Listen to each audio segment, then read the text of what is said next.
Let's take you now live to that event that is happening at Central Hotel.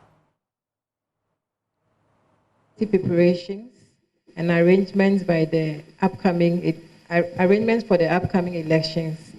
We also hope to share concerns and agree on solutions and answers. One key thing is also to share accurate information to minimize the information and misinformation and disinformation on the issues of election security. And that is why we thought it wise to broadcast this event live. A number of things have happened to instigate mistrust in the election security apparatus led by the Ghana Police Service, including the reported plots to remove the IGP and famous appointments of Deputy IGP by the Office of the President. Key stakeholders, including the political parties and voters, have questions, and we hope to find answers in this roundtable.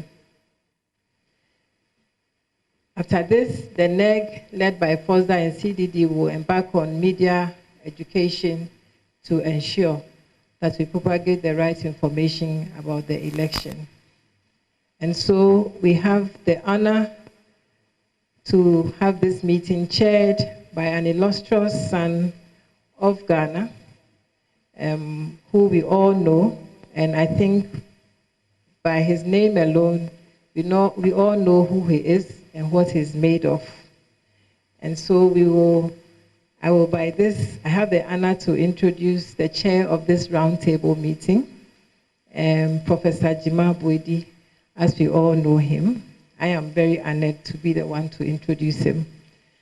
And we know him as the founder and former executive director of the CDD, a former professor in the Department of Political Science at the University of Ghana, Legon.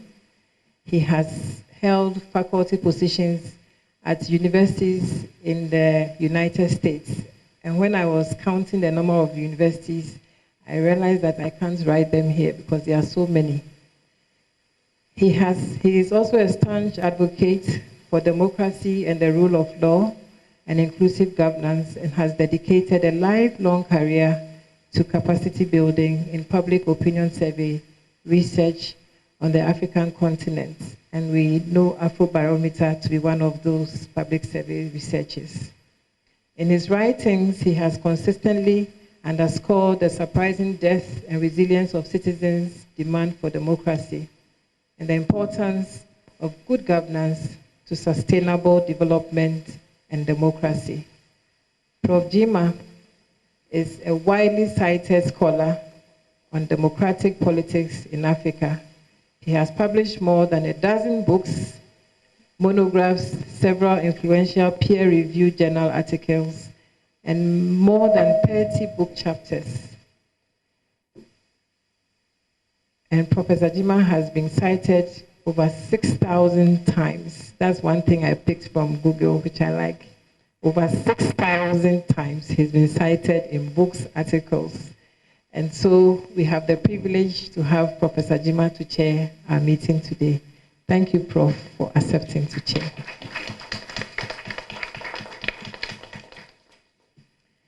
So I'll hand over to Prof now for his opening remarks, and then we can take it from there. Thank you.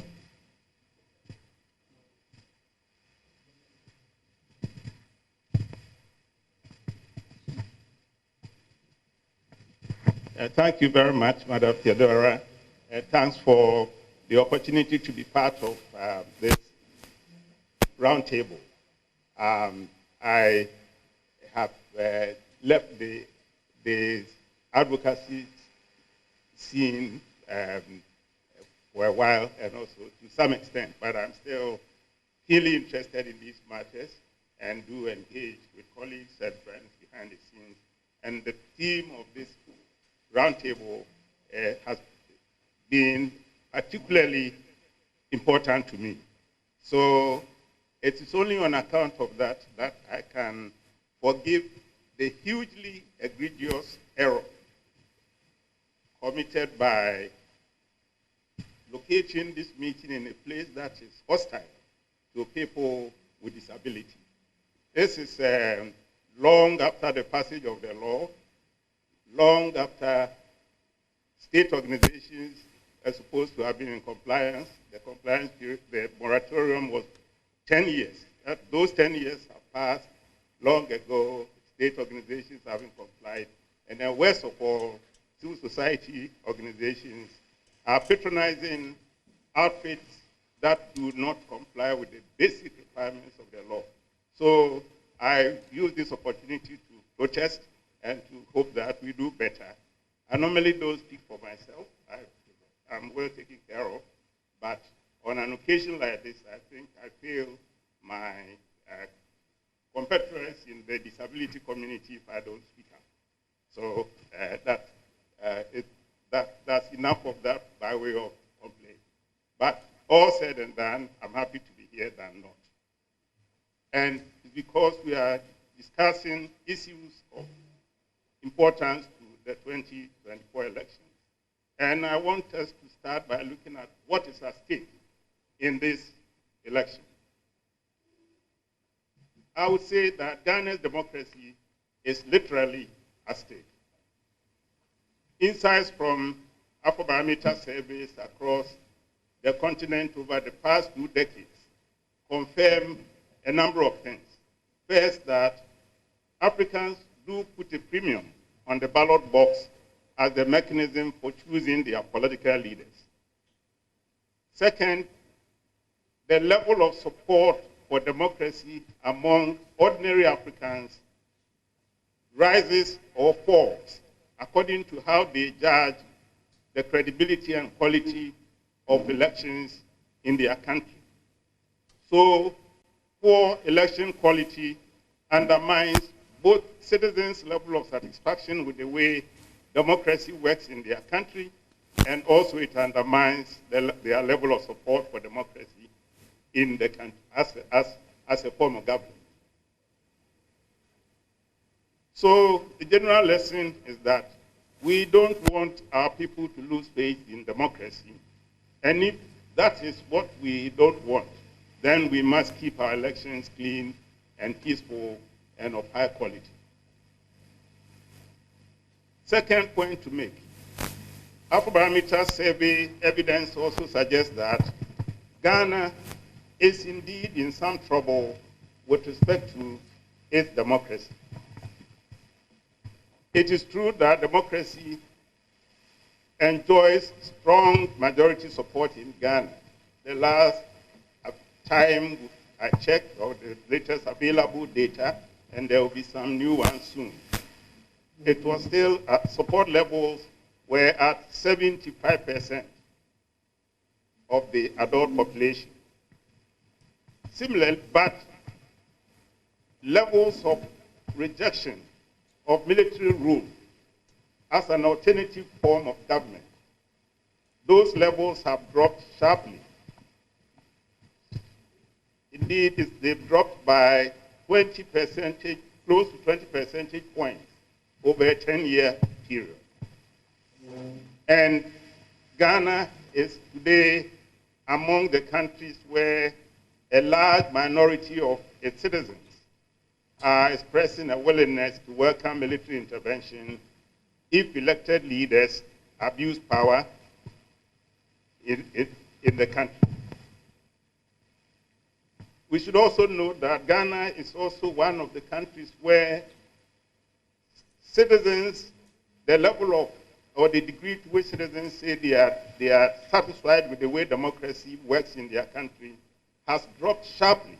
It has dropped drastically over the past 10 years by 22 percentage points.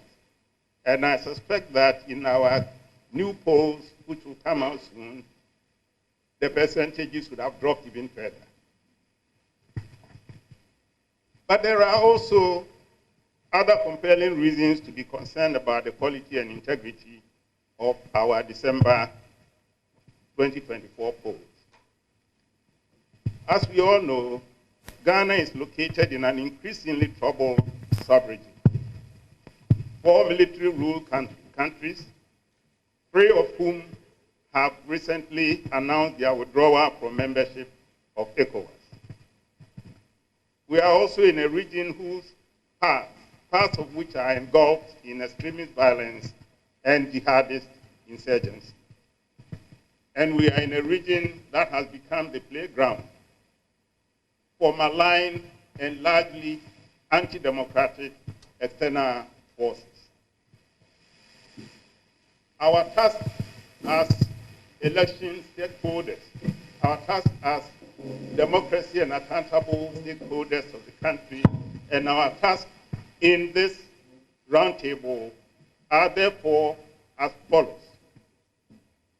We have an extra duty to ensure that, at the very least, the December 7 polls do not destroy the relative peace Ghana continues to enjoy. That would require that we do whatever we can to prevent violence in the elections and its possible overflow, possible spillover into the ongoing violent conflicts in different parts of the country. It also means we have a duty to ensure that Ghana continues to be a beacon of hope for democracy in the region and perhaps the African continent. Or at least that Ghana does not join the growing number of African countries that have fallen back into authoritarian rule and where democracy is backsliding. So, distinguished ladies and gentlemen, what must we do to ensure that our aspirations and hopes for credible and violence-free December 2024 polls are realized? To my mind, it requires a clear-eyed review of the record of our general and by-elections in recent years.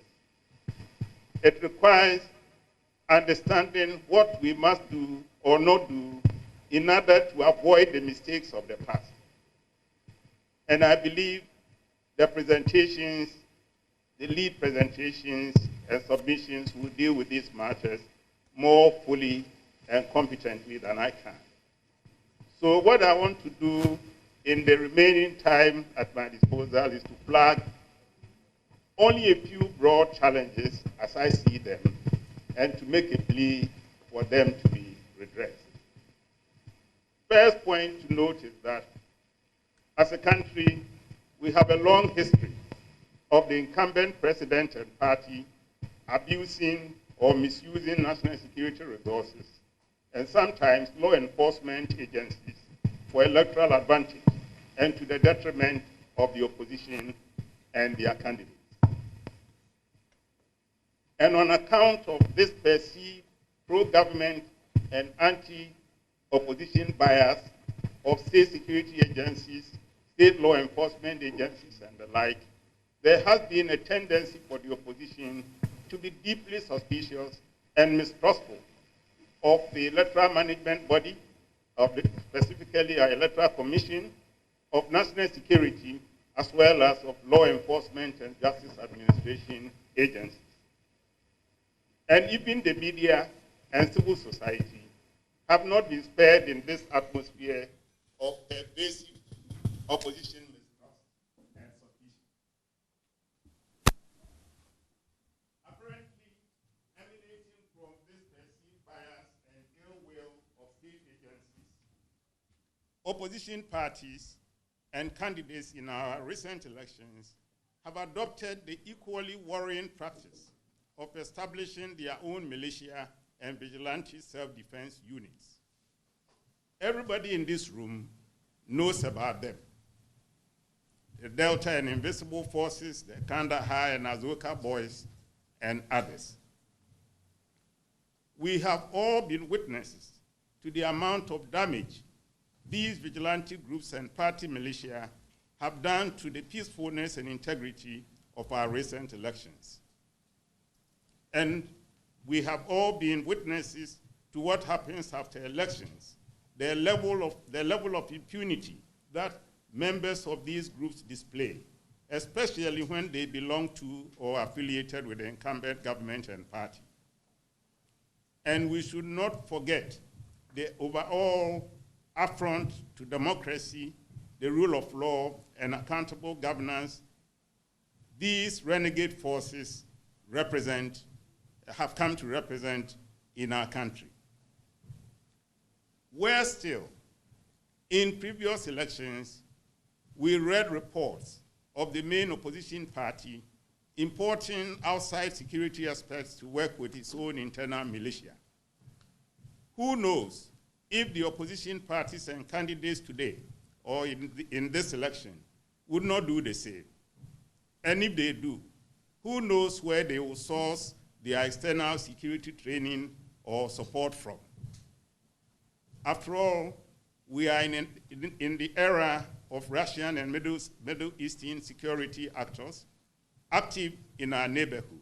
We are in an era of Wagner, now Africa Corps, pervading in security sectors and in countries just above us in Ghana.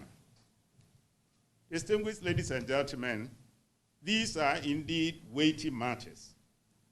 But as civil society, as key democracy and election stakeholders, the least we can do to prevent our December polls from adding to the West African carnage and democratic backsliding is to address the simple question of how to ensure fairness, equity, and balance in the deployment of national security resources, law enforcement, and justice administration. And related to that, closely related to that, what do we do to ensure that the administration of the December 2024 polls meets the full test of fairness, transparency, and integrity to all parties and candidates involved? I believe we are all geared up to take on this challenge and to basically challenge our authorities to produce credible answers to these problems. And so for this reason alone, I commend FOSDA, CDD, WANEP, and allied organizations for creating this platform to discuss these matters and to formulate credible solutions with other stakeholders of Ghana's democracy and good governance and peaceful development. I wish all of us successful deliberations, and thank you for making me the chair for the occasion. Thanks.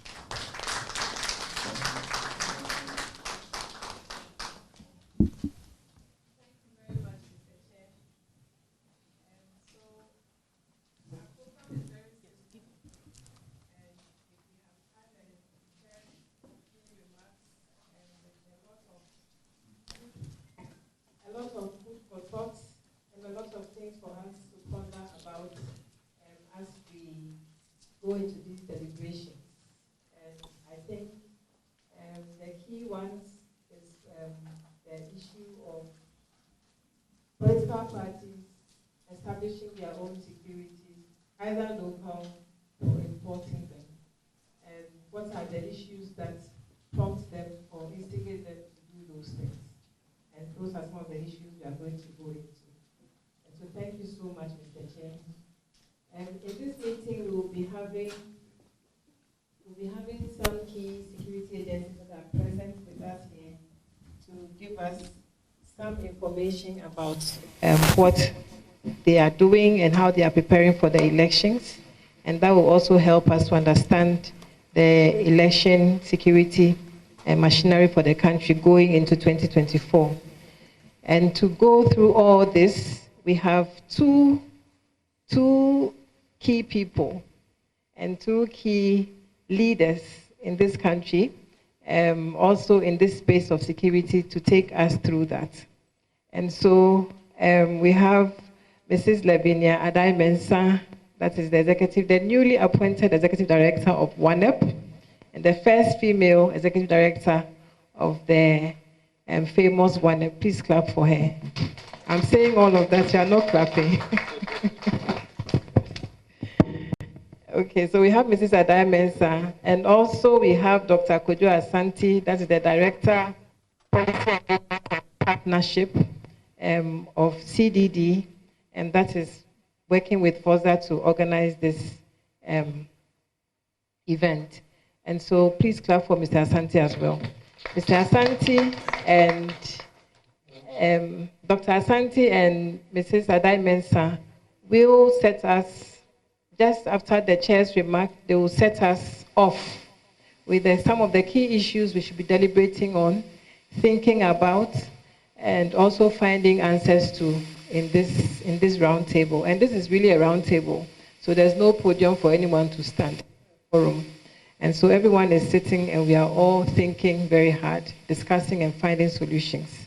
And so I'll hand over to Mr. Kojo Great, Dr.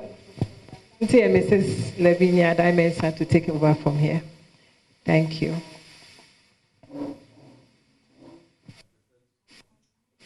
No standing.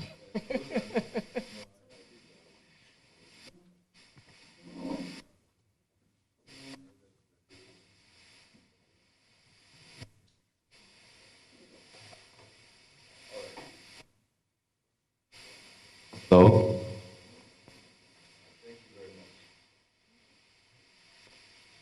So we put together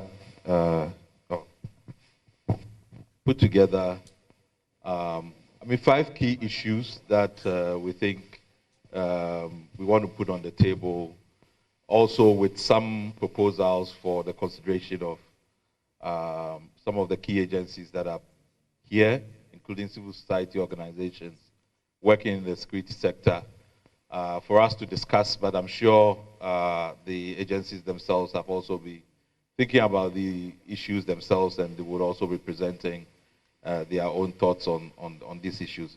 Of course, this is not meant to be some comprehensive set of issues. There are other issues that are still ongoing that we are all still working on with the Electoral Commission, donors, and everybody are still engaged to make sure there is election integrity and fairness and all of that, what Professor Chair has already mentioned. So I would go through those presentations now. So my presentation outline, a quick go through on the context, why we are prioritizing public discourse. I won't spend too much time on that, and the key security issues of concern to civil society and proposals for responding to election security challenges and mitigation. So on the context, Ghana's 31-year-old Fourth Republic is the longest surviving republic since Ghana attained independence. A key feature of that Fourth Republic has been its competitive elections, and we know that has been dominated by the MPP and the NDC over the years. That very competition has led to 3 turnovers. It's something that we take for granted, but it's a rare feat in Africa. The competitive nature of the elections have created an 8-year cycle, making that at the end of every 8 years of each party, very, very tense. So if you have tracked elections in Ghana, 2000, 2008, 2016, it's always tense than you remember. So if you compare 2004 to 2008, you can tell the difference. Because by the end of that year, or the 8th year, the expectation is that whoever's turn it is, that they expect that there should be a change. Now, both parties have done 60 years, and the NDC expects that it should take over from the MPP, and the MPP is seeking to break the 8th.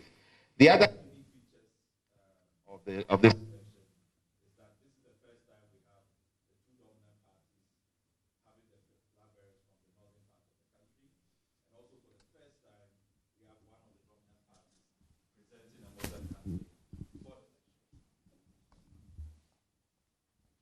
Other issues of contest that are worth mentioning is that we are also experiencing the worst economic crisis since the 1980s, and this has come with expected austerity. We have a very high youth unemployment, challenge, created a lot of despondency among the youth. And then you have an emergence of several social movements. Now the most recent one is the issue with the Galamsey, Stop Galamsey. I think we are having a protest every day now.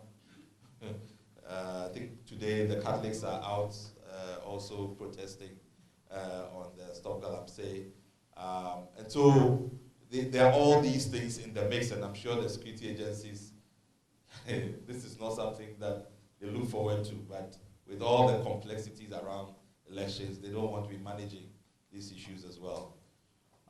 The sub-regional contest, I think Prof has mentioned that when you think about a place like Burkina Faso, which almost 69% of its territory controlled by armed groups, and this is very close to Ghana's, this is Ghana's neighbor, and we already have people streaming into Ghana's territory as refugees. There are about over 2 million people internally displaced in the Sahel area. And then you think about the escalating international conflicts in the Gaza area, the Ukraine war, making all of it very difficult for the state to respond to all the popular demands for welfare issues around the economy as well. So it's not likely that government is going to be responding to all the challenges for, around the economy and anytime soon. So those pressures are also going to, and agitations are likely to continue. And therefore, given the reversals in West Africa with coup d'etats, rise of authoritarian regimes, Ghana really remains an important defense against retrogression. And the 2024 election represents an important flashpoint if security issues are not managed well. And as Prof said, if you look at the Afrobarometer data, election quality is a trigger for countries unraveling. And if you get a decline over time and you don't get clean elections, that's always a trigger. So we have to watch our elections very well. So let's get into the issues. So the first issue I want to touch on is what Prof mentioned, which is the fairness and equity in the allocation and the use of security resources. And I think Prof has sort of laid this down, that a key complaint in every election has to do with the way in which security deploys security resources ahead, during, and post-election. You get opposition candidates, parties feeling unfairly treated, that the rule of law is not applied equally, that the state security is used by the incumbent to intimidate and to suppress opposition participation. And therefore, this is used as a justification to mobilize political party vigilantes as security for the candidate or the party. Now, one will recall in March 2016, 3 ex-South African police officers were deported by the state ahead of the 2016 election. They had been invited by the MPP party to train the private security detail of the presidential candidate then. And the MPP had argued that they could not trust the state security and therefore needed to find a private solution to that problem. So the question is, now that we've gotten to this point where nominations are complete, there are still some cases that will go to court, we kind of know who is going to be on the ballot. It is imperative that there's a mechanism for addressing the security concerns of candidates, including independent candidates and so on. It's something that we have to look at, and we'll come and look at some of the proposals that we have made. The second issue is the deployment of the military during elections. Now, the military has always played a traditional role in elections under the Fourth Republic. I played a role under the Fourth Republic. And we know their traditional role is securing the integrity or the territorial integrity of the state. And during elections, that traditional role become more pronounced because when everybody's focused on the elections, it makes our borders and so vulnerable, and therefore there's even more imperative for them to do that job. So we know for many years, our borders tend to be closed almost every election, right? And in addition to doing that, they provide a supporting role to the Ghana police, patrolling the main roads and mostly in hotspots. And they are seen as the last resort if police forces are likely to be overwhelmed. Now, in 2020, the deployment of the army was more significant following the response to the outbreak of COVID-19.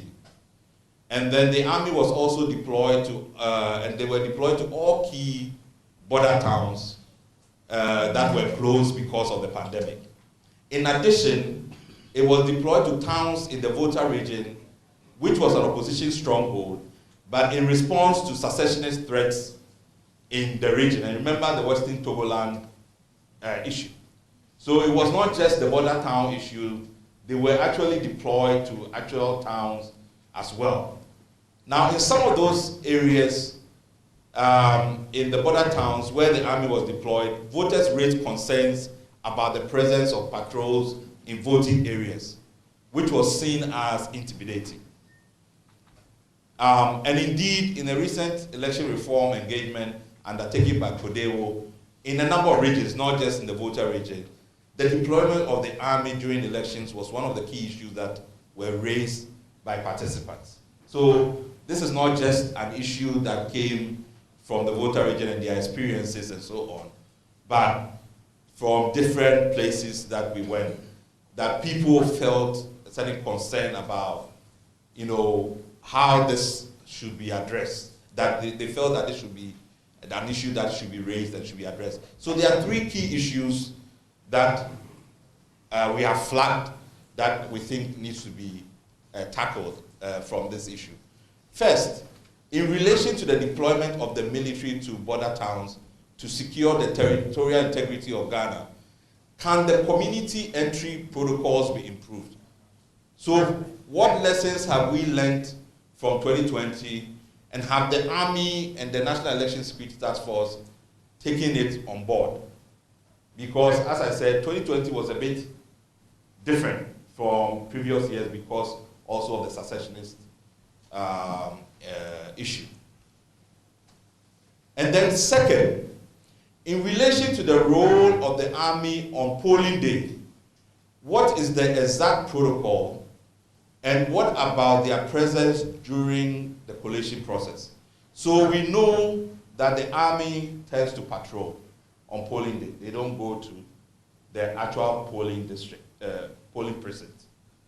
But at the collation time, the Army is around the collation. Sometimes they are even in the room where the collation is taking place. So what is the actual protocol around that? Because that has created problems from 2020, and we need to get some more clarity around that. Third, in the circumstance where the Army is expected to play a role where it involves civilian crowd control, normally reserved for the police, and particularly in the collation center, should it consider adapting its standard operating procedures? So that's a question that in our proposals will come to. Now, third issue, post-election accountability and prosecution of violent offenses from 2020 elections. Now, civil society has vigorously pursued investigations and the prosecution of the 8 deaths and other cases of violence that occurred in the 2020 elections for very good reason. First, 8 deaths is our worst fatality count as a country, and we must work very hard to avoid a repeat. And second, it is important to send a message to the perpetrators that they cannot use elections as a cover to commit crimes. Importantly, prosecutions also serve as a deterrent to everyone who violates the law, that they are not above the law, even if they are members of the security and they fall foul of the law. I think that's important. Third, it removes the justification for people to use such incidents to seek revenge and cause more violence at the next election. Because that's where we get the cycle of violence. You know, every time we are going to election, somebody thinks that they have not got justice, and they also have to take the opportunity. So there are 2 months to go before the elections. Though there may be challenges, there is still a need to communicate clearly, at least to the families and to Ghanaians, what is being done, what is the progress of cases. I think that at least at the minimum, we still need to be able to do that. It might not be resolved by the time we get to this election, but at least whatever progress, information we have, we should be able to communicate so that we know where we are going, that there's still accountability being pursued. 4th issue, political vigilantism and the enforcement of the Anti-Vigilantism Act. Now, the problem of political party vigilantism became prominent following the violence in the Ayawaso West Wuogon constituency by-election in January 2019, and I think everybody remembers that. It did receive executive action, it did receive condemnation from the public, it led to the short commission of inquiry, and then it also led to the passage of the Vigilantism and Related Offences Act of 2019, Act 999. And then also the National Peace brokered dialogue between MPP and NBC and other stakeholders to endorse a roadmap to end political vigilantism.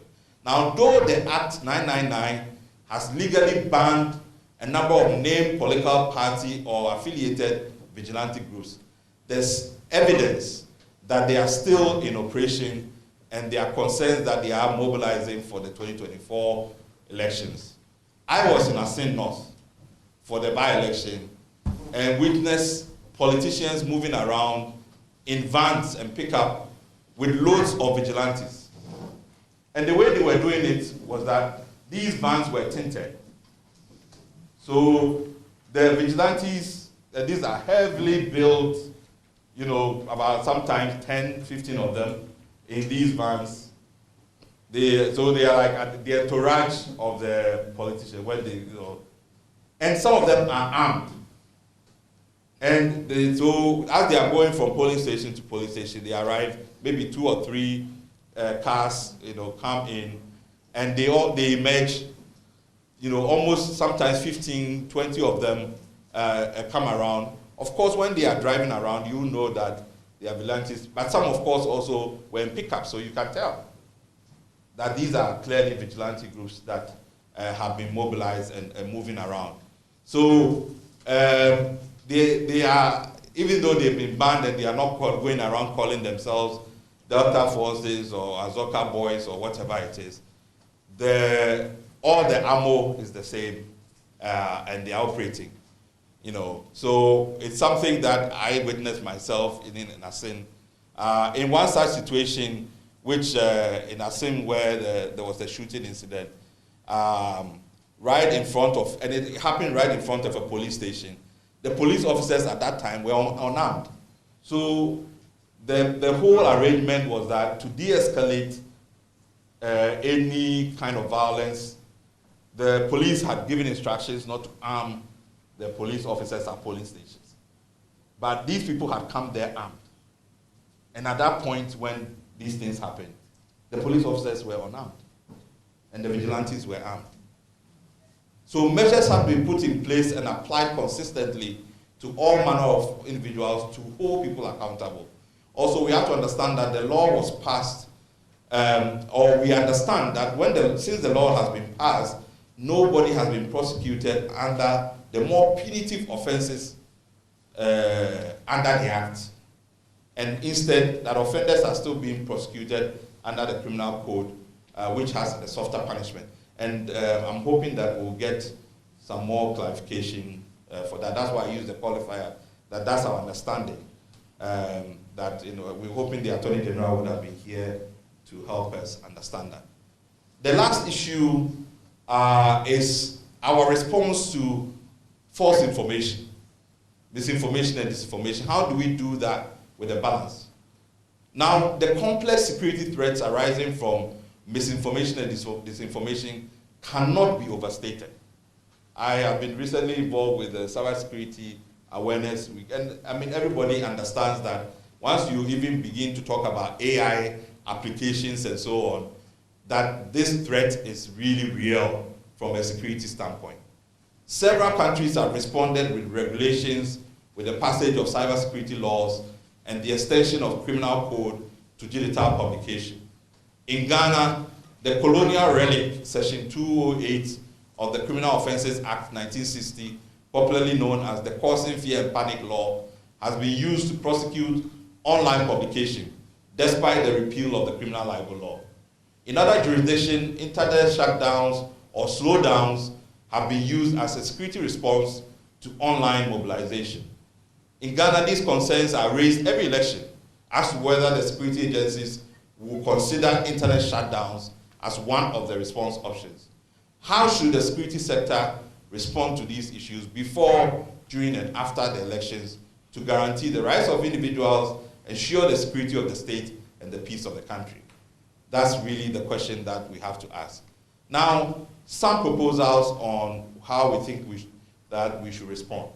On the fairness and equity in the allocation and the use of security resources, the National Election Security Task Force, we think, should engage all candidates and parties to discuss the provision of security for flag bearers and their presidential candidates. In addition, to discuss ground rules on campaigning in the next 2 months before elections. A similar arrangement was put in place in 2016 after the South African police incident. So after the incident that I mentioned in 2016, what happened was that the IGP and Commissioner, I think it was John Kudolo, met with the general secretaries and the chairpersons of the parties. And it was agreed that I think each presidential candidate was going to have 4 personnel, and they had the discretion to choose the personnel, and then vice presidents were going to have 2 personnel. And I think that was the arrangement. But I think, as I said, now that nominations have been almost concluded, there are still some that may go to court.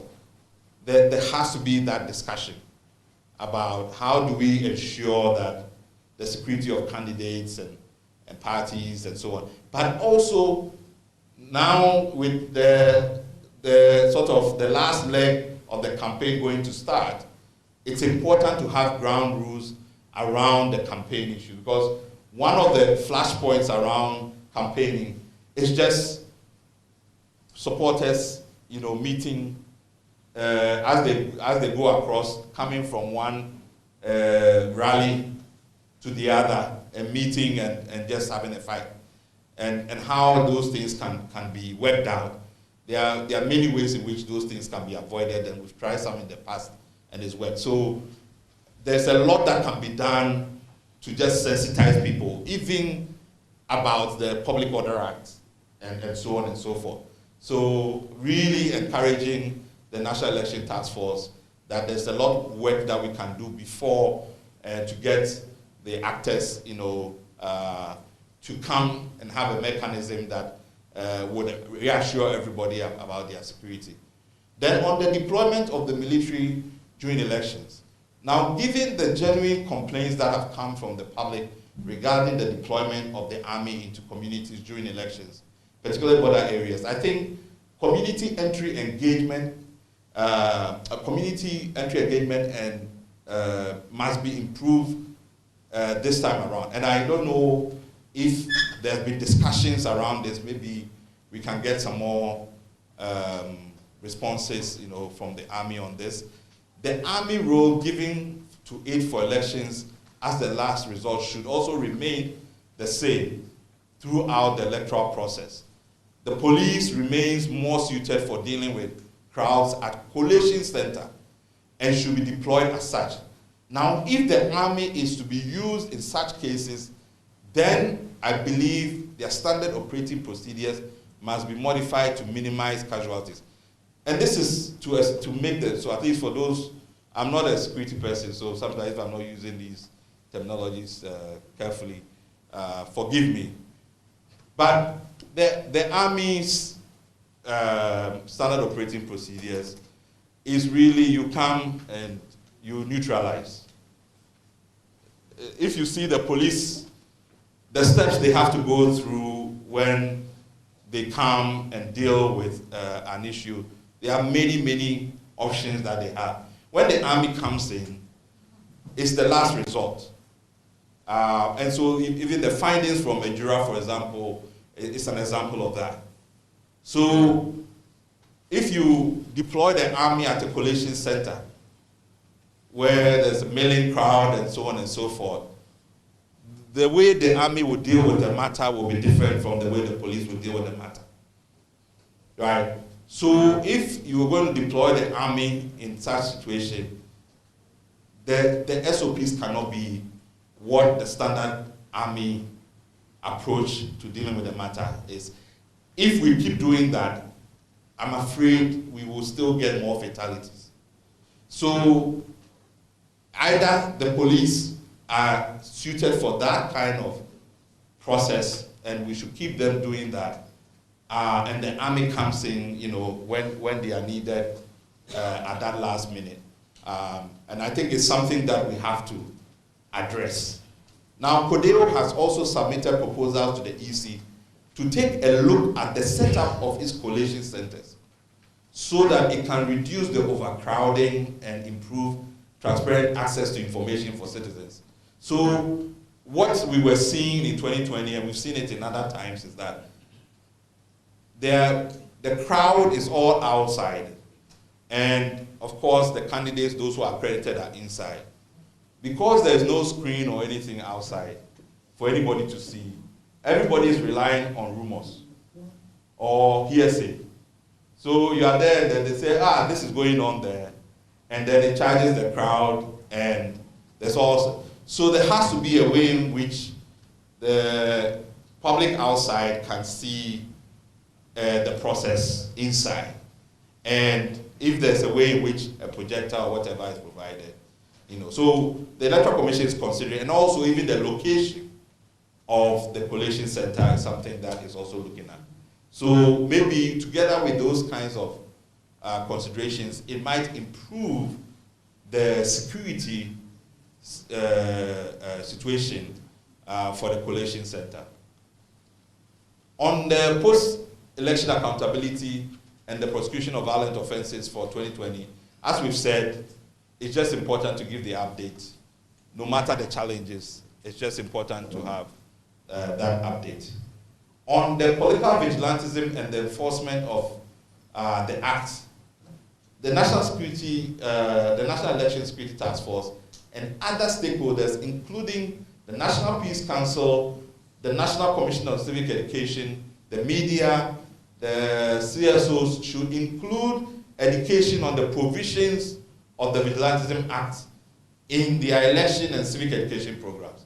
I think it's very, very important. A lot of people don't know what the provisions of the law is.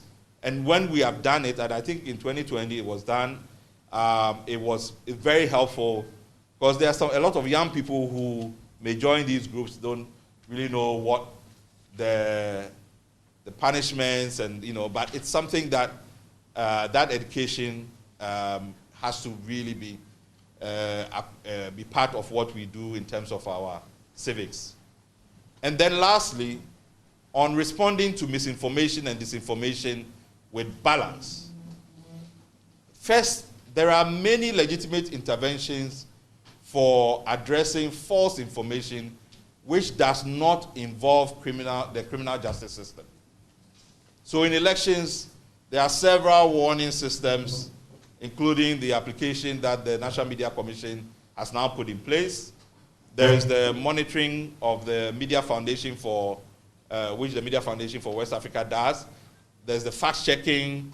There is duties that are put on media hosts to correct statements that are made.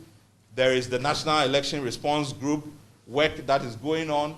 Even CODEO on election day works very closely, even with the security services and other groups, to make sure that these kinds of false information and so on are corrected and all of that. So the first action from a security point of view is to make sure that these first responses are deepened, the collaboration and the mechanisms are deepened to address these things, first of all, to correct them and all of that. Now, the second action, if we have to trigger the criminal justice system, is for a clear understanding and communication as to when the threshold has been breached and strayed into the realm of criminality and a threat to the state and require extreme intervention. And even in that case, how to work with this mechanism so that an intervention is not seen as arbitrary. And I cited the example of Boko because National Security, National Media Commission, and other stakeholders worked together to deal with media stations that were spewing hate speech and all of that. And I think that worked well. So, thank you.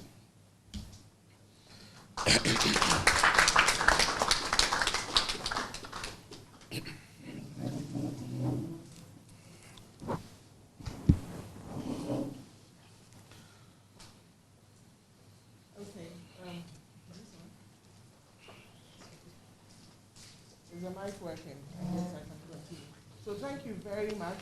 I've been ordered to sit by the general herself, so I will sit and not try to stand. Thank you very much. First to the chairman for eloquently giving us a very good panoramic view of trend analysis, and this has further been added to by Kojo.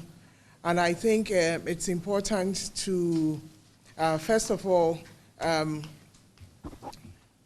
articulate a few or highlight a few of the contexts within which this conversation is taking place. And there were 3 key points that I just thought I would highlight.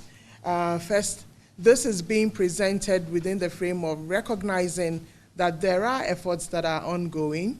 So it's not a tabula rasa, but it's that there are efforts, and we're looking to ways to further enhance those efforts by the various duty bearers around the issues of electoral security or election security. The second is that the issues have been framed within the context of recognizing that there are genuine challenges that we are facing, and that some of the issues in themselves have a broader, are coming from a place of a broader social, political, structural fragilities and fault lines. And therefore, it's not, as Kojo had said, to try to do everything now, but it's important that we raise them and together look at how we can provide some kind of responses or take some initiatives that will at least help in terms of the short-term focus on the elections themselves. But of course, they will also have some importance and impact for the post-electoral phase, which is also key to focus on. And I think for me, the third point is that it's also from a standpoint of facilitating, providing a facilitated platform to support key institutions who have responsibilities within the context of election security to activate or enhance their mandated responsibilities around providing information and communicating both to and with key stakeholders and the public. And so it's from that standpoint that we will continue the conversations. But before we do that, allow me to recognize once again the EU that is supporting this, and I think the EU is represented here by the Deputy Head of Delegation, Jonas Klaas, I hope I'm pronouncing the name properly, and then Joseph Alan. So thank you both for being here. Thank you to all stakeholders who are here. We will, at this point, turn to our agenda and begin to engage some of the institutions that have been put on the program, and then after that, there will be opportunity for all of us to also comment and ask questions. Talking about election security, of course, the lead duty bearer in this regard is the Ghana Police. So we want to start off with the Ghana Police. We have with us the head of the Election Security Task Force herself, and we will allow her to speak to some of the issues that have been raised, recalling once again that one of the key questions that Kojo had thrown out to us is, how should the security sector respond to issues raised before, during, and after to ensure or guarantee rights, integrity, and security of the state. So, Madam, I will hand over to you. We have 10 minutes. You have 10 minutes for your intervention. Thank you. Mike?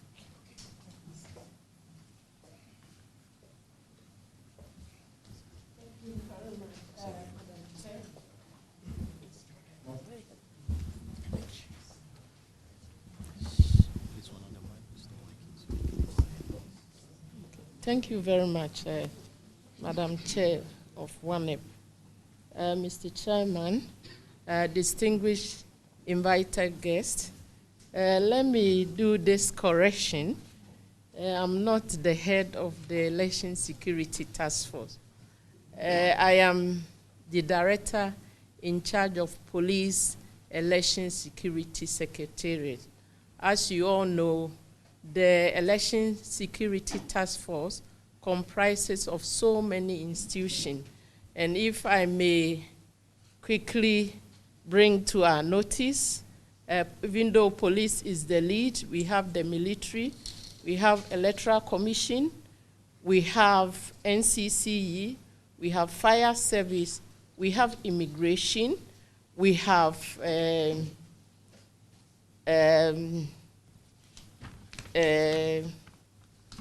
police, we have SEPs, and then we all, a member from the Foreign Affairs Ministry, as well as we having members from the prison service.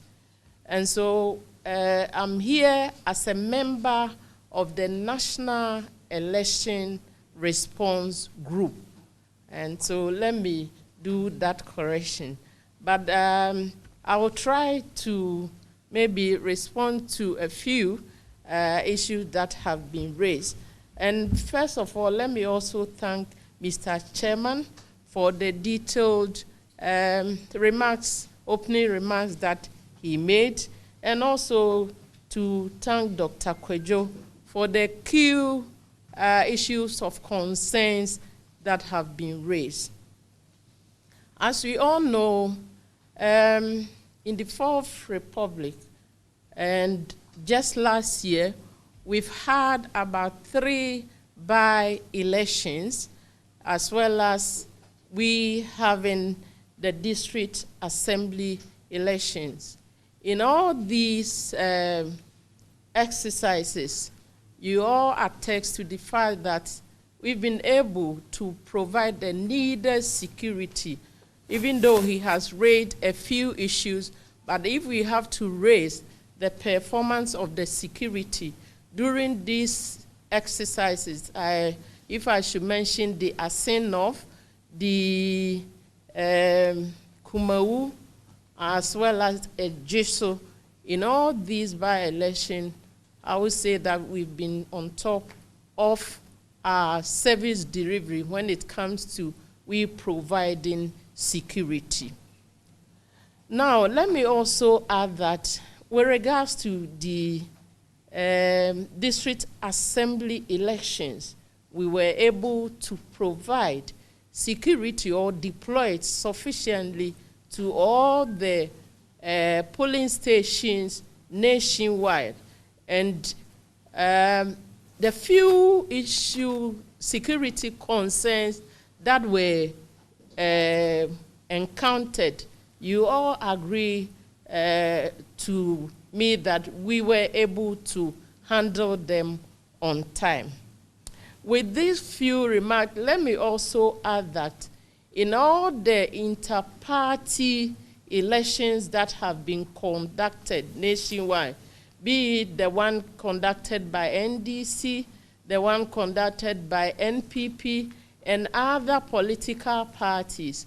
We, the police, have been able to provide the sufficient security so that every exercise that they did ended successfully. Aside that, in all the presidential and parliamentary elections that were conducted nationwide, we were able to provide security.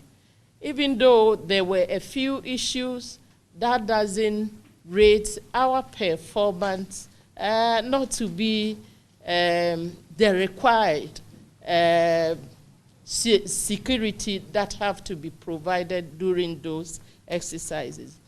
Let me also quickly add that we all know that the EC is responsible of conducting the 2024 election.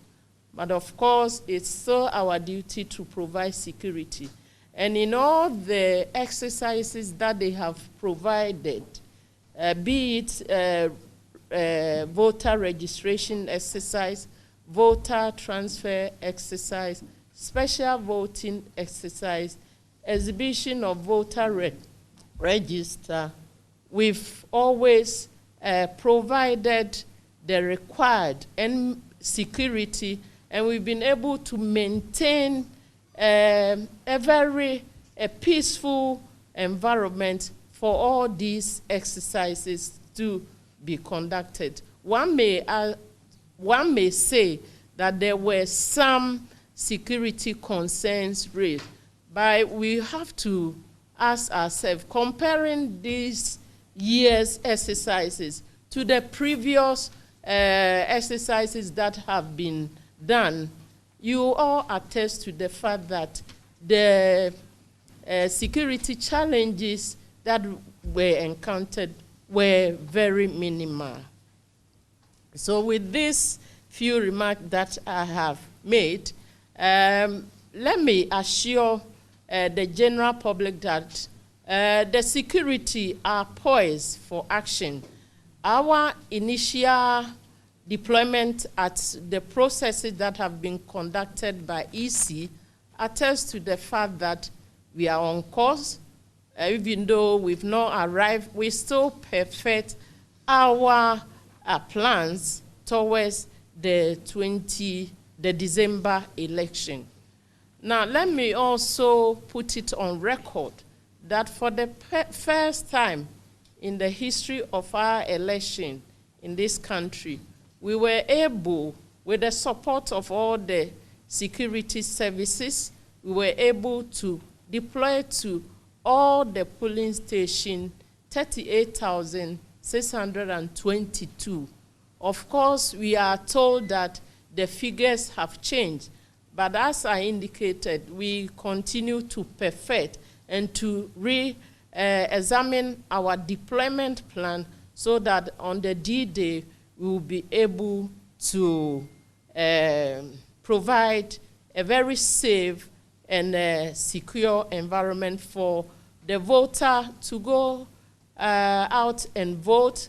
And also we will be able to provide security for EC officials as well as the candidates themselves.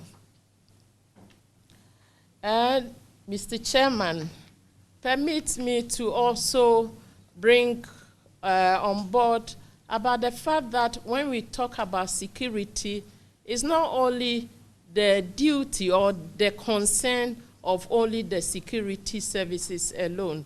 Each and every one in this country should be involved, because if the security services are able to do all the plans or roll out the very professional plans that we have made, and the other stakeholders who are key fail to do theirs or do their part of the providing security, I think our efforts will be in vain. And so with this forum, I want all of us, and I think what we are doing now is part of the stakeholder engagement that will let all of us know that each and everyone have a role to play when it comes to the security of this country.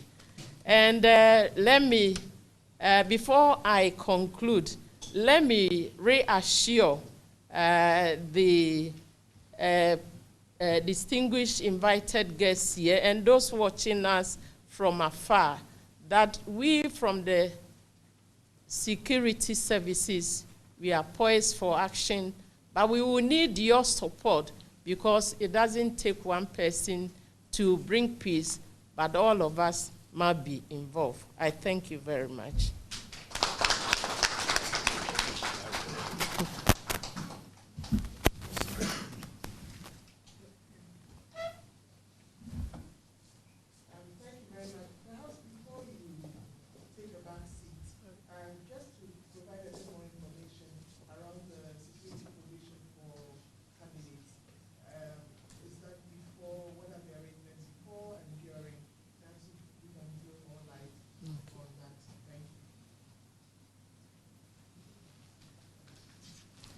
I think I earlier on said that in all the primaries that they conducted nationwide, our regional, our district security task forces were able to provide security for the political parties. Aside that, currently we have political campaigns ongoing, and we do deploy enough police officers to all these activities. Where I'm coming from, I'm in charge of the Emergency Command Center, and every day the directive is that we receive all the political activities for the various parties.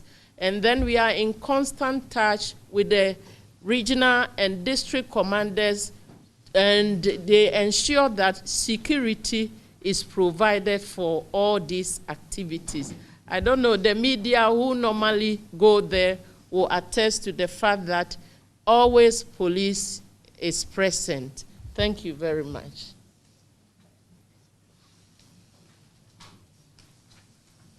Thank you very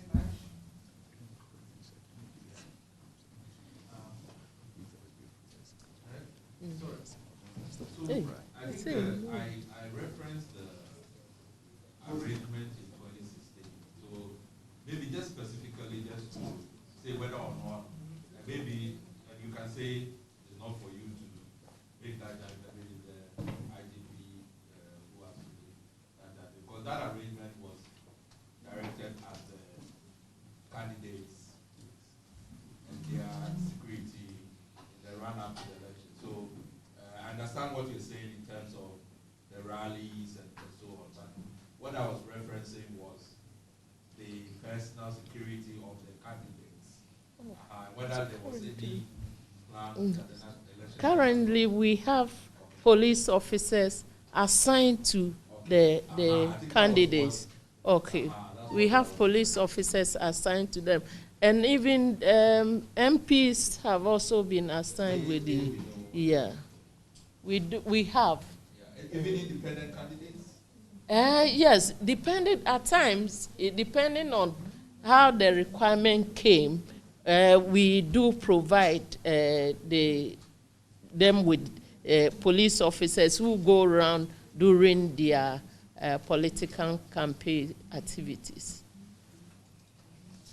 Thank you once again. We will have some time for the rest of you to also ask questions, but we want to quickly ask the representative of the CS, Major General for the Ghana Forces, to also share his initial thoughts around the conversations that we have had, if possible, respond to a number of issues that have been raised from the political side of the Thank you so much for the closing, for the opening remarks that you made. As far as this roundtable meeting is concerned, for me, I believe what Kojo said has actually set everything up as far as the military is concerned. The police, of course, is normally the lead as far as security issues in elections is concerned. We, as Kojo said, always be in support. But currently, we and the police, we are part of the National Election Task Force. Currently, in all the garrisons that we have organized joint training with the police and other security services. And of course, we will always be at the background. Our traditional role is there, as Kojo said. We will not get ourselves so much in front. The police, certainly, that is their job.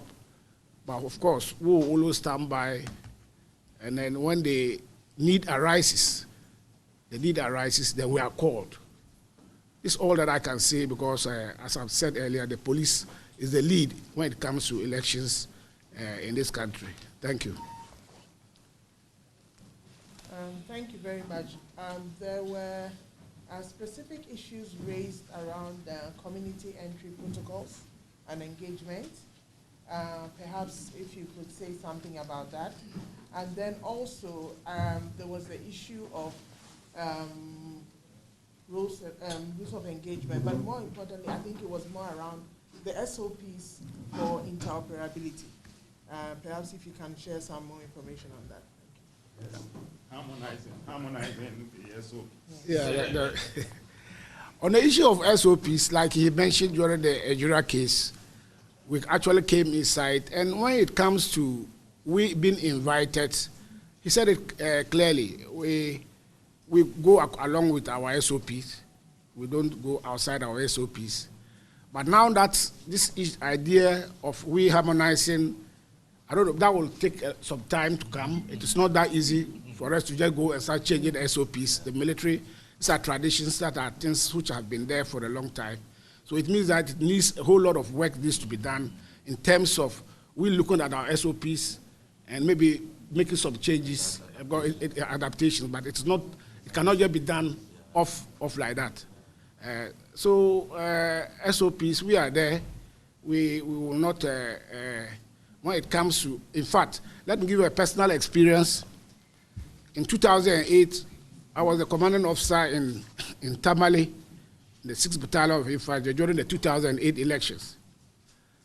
It was one of the elections, according to me, I believe a lot of people will also agree to that, there was so much tension. Yeah. There were a whole lot of NGOs, the Carter Foundation, they were all there. I was the commanding officer. Tamale was one of the hottest spots. And they even thought that something will happen after the elections. The elections went on 2008. Nothing happened. We came out all clean.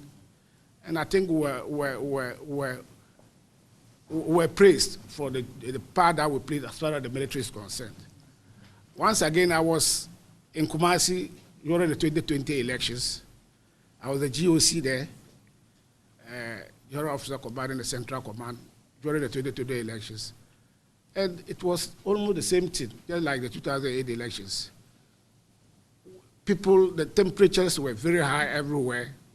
People thought something will happen, but I think everything went on well, nothing happened. So for me, this temperature, or this what we are all discussing, is very, very important, but I believe at the end of it all, Ghana will be the winner.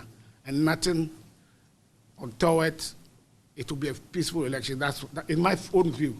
But of course, it's necessary that these roundtable meetings are taking place so that we prepare ourselves adequately in case of any other eventuality. Thank you. Thank you very much. I want to probe a bit further. Perhaps this is not for you to respond to, but I would imagine that we have for a number of years now been operating a National Election Security Task Force. Yeah. There surely must be some kind of SOP that guides the various services that provide or make contributions to the operations of the National Election Security Task Force. And I want to believe that, you know, within the context of elections, the involvement of the armed forces is to support that framework. Yeah. And perhaps, I don't know who then is the best person to share with us what are the SOPs that guide and ensure that that is what overrides and it's not the individual service SOPs, because then it's the situation where it raises concerns around how the military operates per their traditional SOPs, which is, as Pedro has said, different from that of the police and not suited, if I can use that word, for the context of community engagement. So I don't know whether there's a National Security Task Force that can share with us, or whether the Ghana Armed Forces is aware of what then operates or is prime in terms of the SOPs. For me, the issue of SOPs, we've already said it already, but when it comes to the military, briefings will normally be given to troops when they are moving out for any operations. And then we emphasize so much on the rules of engagement, which is done according to the task that is given to them. If, for instance, you are moved out from the barracks or from wherever you are, to rules of engagement are clearly spelled out. Soldiers know how to use the weapons, the rate at which they can work with weapons. That one I can assure you that the rules of engagements will not be very clear to troops that are sent out. But as to whether the National Security or Election Task Force has a common SOP with the police and the military, maybe the police may come inside to answer that.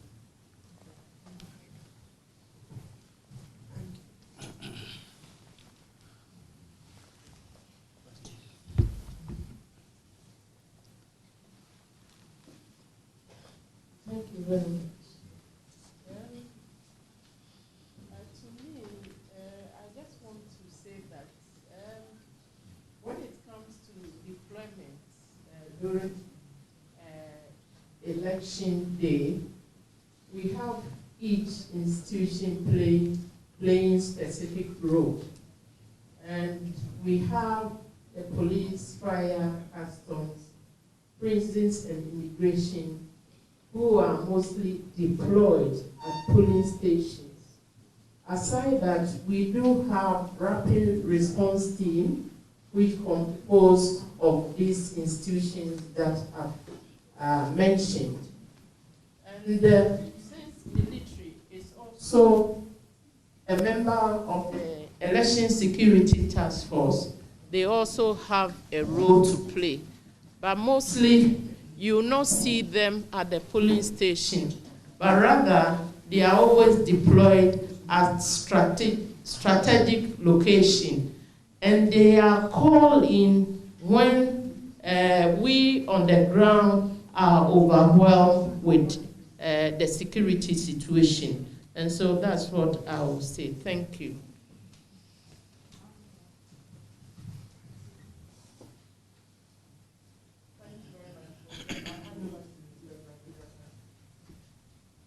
Thank you very much. Yeah, I think, this issue, I raised this concern because, as I said, yes, I think on election day, that role is very clear. And you see the military patrol, mostly on the outskirts and the main roads and so on, and serve as rapid response. And even that is only when the police rapid response is overwhelmed, and then the military comes in. But after the polls are closed and we get to the collation center, the army is deployed differently.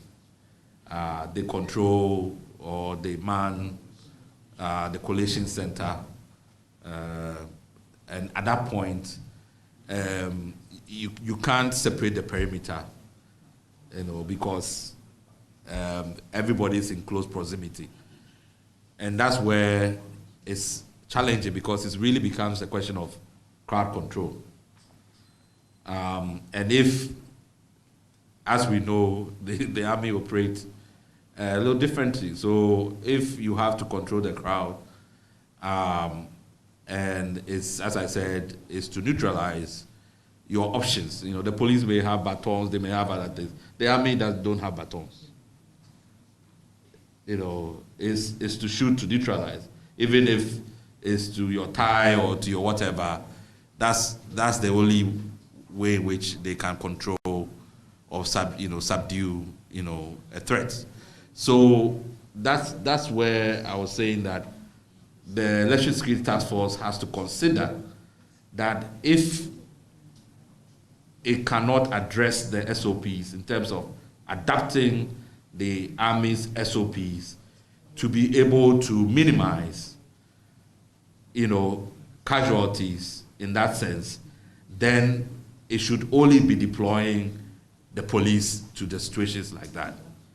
But if it is going to use the Army, then it has to look at adapting the SOPs. But as Major General has mentioned, it is not easy to adapt SOPs. People have been drilled a certain way. You can't just change, and then the training and the muscle memory has to go with all of that, and whether we have time to do that. So I think it's a valuable thing because of some of the things that happened in 2020. We just have to be careful about that. But as I said, that is all only a part of the story around the Collation Center. We've also tried to engage the Electoral Commission, and this is all part of the Election Security Task Force, to look at the location of the Collation Center itself. So I think this is something that we hope the Election Security Task Force will take up with the Electoral Commission and the bigger group as to how some of these issues can be discussed so that it can minimize the security threats and the challenges that we've had from 2020.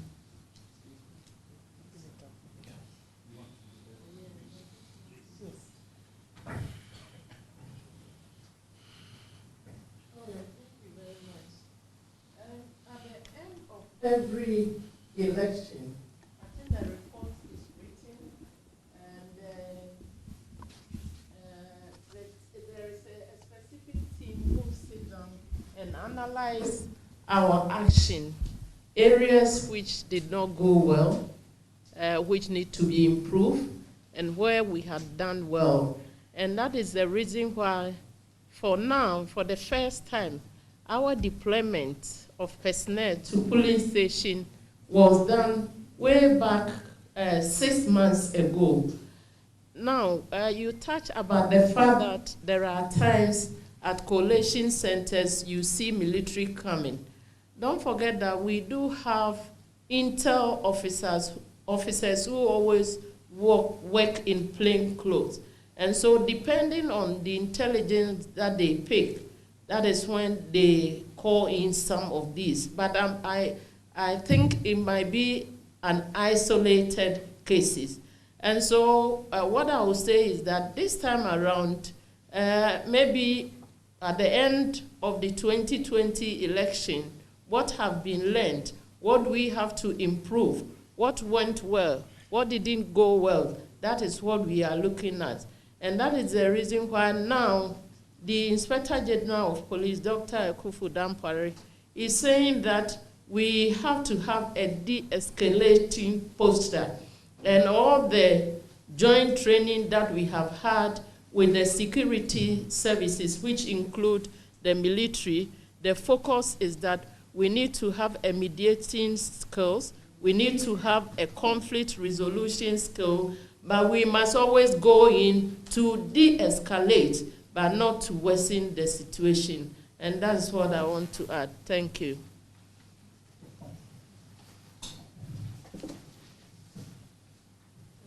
At this point, we will open up if there are some questions or comments from those of us in the room before we continue with the other key personalities to share with us. So we'll take a few questions. Forgive me if I can't see the Ghana Union Movement. That's what I see in front of me. Sorry, can I see the hands first, and then you can call me. So there's a Ghana Union Movement. There's one NCCRI. I'm sorry. From the one behind you. TV3. Okay. TV3. Yes. NBC. Is there one more? Yes. Youth Advocate for Ghana. Okay. Thank you. And GUC, you can go ahead. Yeah, thank you very much. I'm Raymond. Livingston Kusobo, represent the Ghana Union Movement. Humbly, I would like to ask, considering the expansion of the number of polling stations and the need to deploy security services, are the police service well funded, well equipped to have the capacity to police and provide such services to those additional extensions of the number of police stations? Question number two. We can extrapolate some lessons from the military community entering dispositions. Like for example, Ashama recently, they have done some operations which has caused some uproar, and which we believe that certain incident of military entry into the community to undertake some level of operations is not civilian friendly per how they handle their activities. We believe that it creates a lot of tension within the community, such that men have to flee away, leaving the old people and the kids around. A lot of tensions have been created. The deployment of the military at Volta region, which is sanctioned, which all the protocols have been followed, but the level of tension created cannot be borne by the civilian community. So consequently, we believe that reconsidering the community entering points, activities, processes needed to be taken seriously. The level of SOPs they adhere to have to be at least revised in order to have some level of conformance to the civilian expectation where we are used to the police approach. I think that would be very essential to address those kind of tensions, particularly when it comes to elections and addressing election violence. Thank you very much. Thank you very much. Dr. Obi?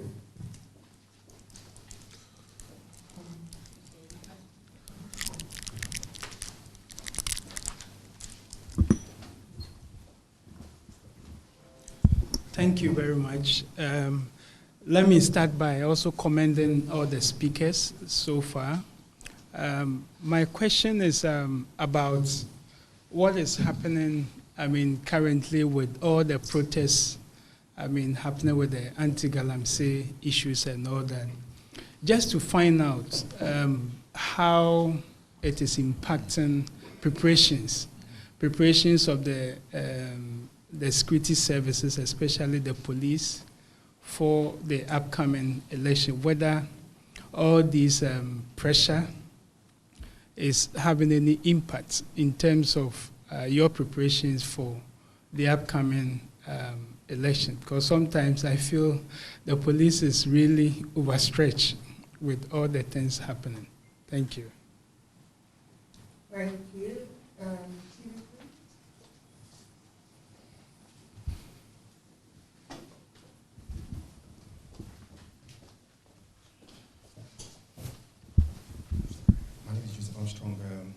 With TV3. So I have a comment and a question. The first comment I want to make is, General, I heard what you said, but then with all due respect, indeed Ghana will go into this election and will win, will come out successfully. But then let's also agree and know that in 2008, there were tensions. We had some few arms being broken, some heads being broken. In 2016, it worsened. And then in 2020, we did not just lose arms or heads being broken, but we lost lives not less than 8. Meaning things are beginning to escalate. In 2024, how will it be like? Are we going to just break arms, shed a few blood, or we are going to lose lives?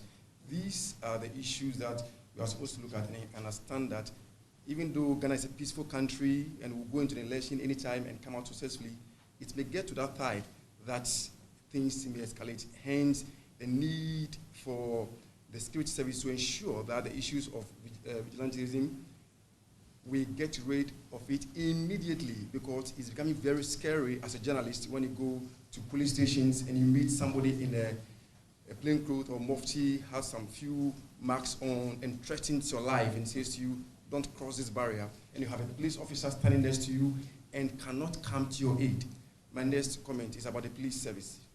Madam, what understanding do you give to your men deployed to, let's say, election centers where you meet a journalist, his life is threatened, he comes to you, and then the first thing is, move away from my end. And then you, as a journalist, you don't know who to run to, whether you are going to where the crowd is or where the police is. Because the police themselves, one, are telling you, don't take shots from this place. What is the role of the police? To prevent the journalist from taking a shot he's supposed to take, that he also has to inform the public. So my question going forward is, the Ghana Police Service, please, when you go to your various meetings, kindly factor the journalist as one of the people that you are also supposed to provide some kind of protection for, so that when we come to you, you will not scare us away as it is. Thank you. Thank you very much.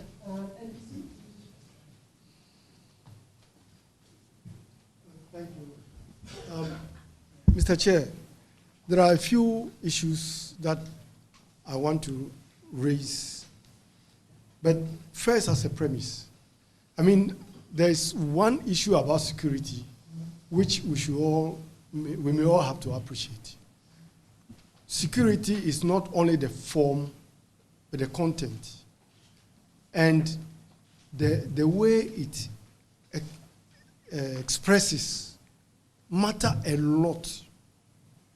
As we are sitting here now, we all feel very comfortable and safe because we feel so. But if we started really investigating how safe we are here, we may be scared. Because like exits now in emergency, how many do we have here? But we are comfortable because of the way it's been presented.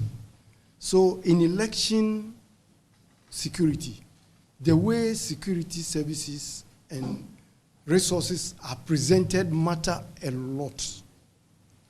So when you go to a polling station where a policeman looks and sounds aggressive, it creates its own issues. And what the chairman said in his opening remarks is extremely important about seeing equity, feeling equity, and making people understand that they matter. And that is where the issue of SOPs and operational instructions matter a lot.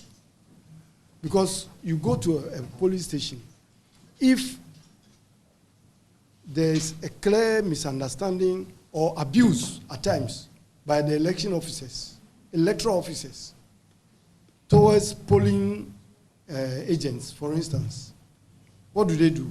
When the police understands its function solely just to protect the polling officer. So there is the need to have some operational instructions that are developed solely for elections. And Major General, my challenge is that the military has been involved with election duties since the Fourth Republican dispensation. So by now, the military, just like it's done when they are going on UN operations, they get specific training for the UN operations. We should be able to develop some SOPs for such an exercise.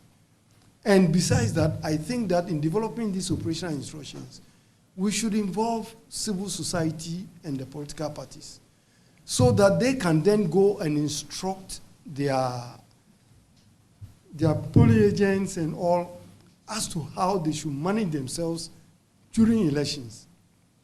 Otherwise, if it is seeming like just instructions being sent out during the elections, how many people understand them? Then the other issue about presentation. Honestly, if you saw police people in masks, as happened in Ayawaso West Wogon, it will immediately create tension. When we went to Asin North, I was there. And you saw people who were clearly presenting as vigilantes, for want of a better word. And there were security personnel following them. So it immediately creates distrust. If the police, for instance, cannot do anything about it, they should distance themselves from those people. But if I am standing there and seeing them, engaging them in chit-chat, it immediately creates distrust. And all what we are doing now, perception matters a lot. So we need to improve what we communicate out there. Thank you. Thank you very much. The last one from Lead Advocates for Ghana, and then I'll ask the two presenters to respond to the issues raised.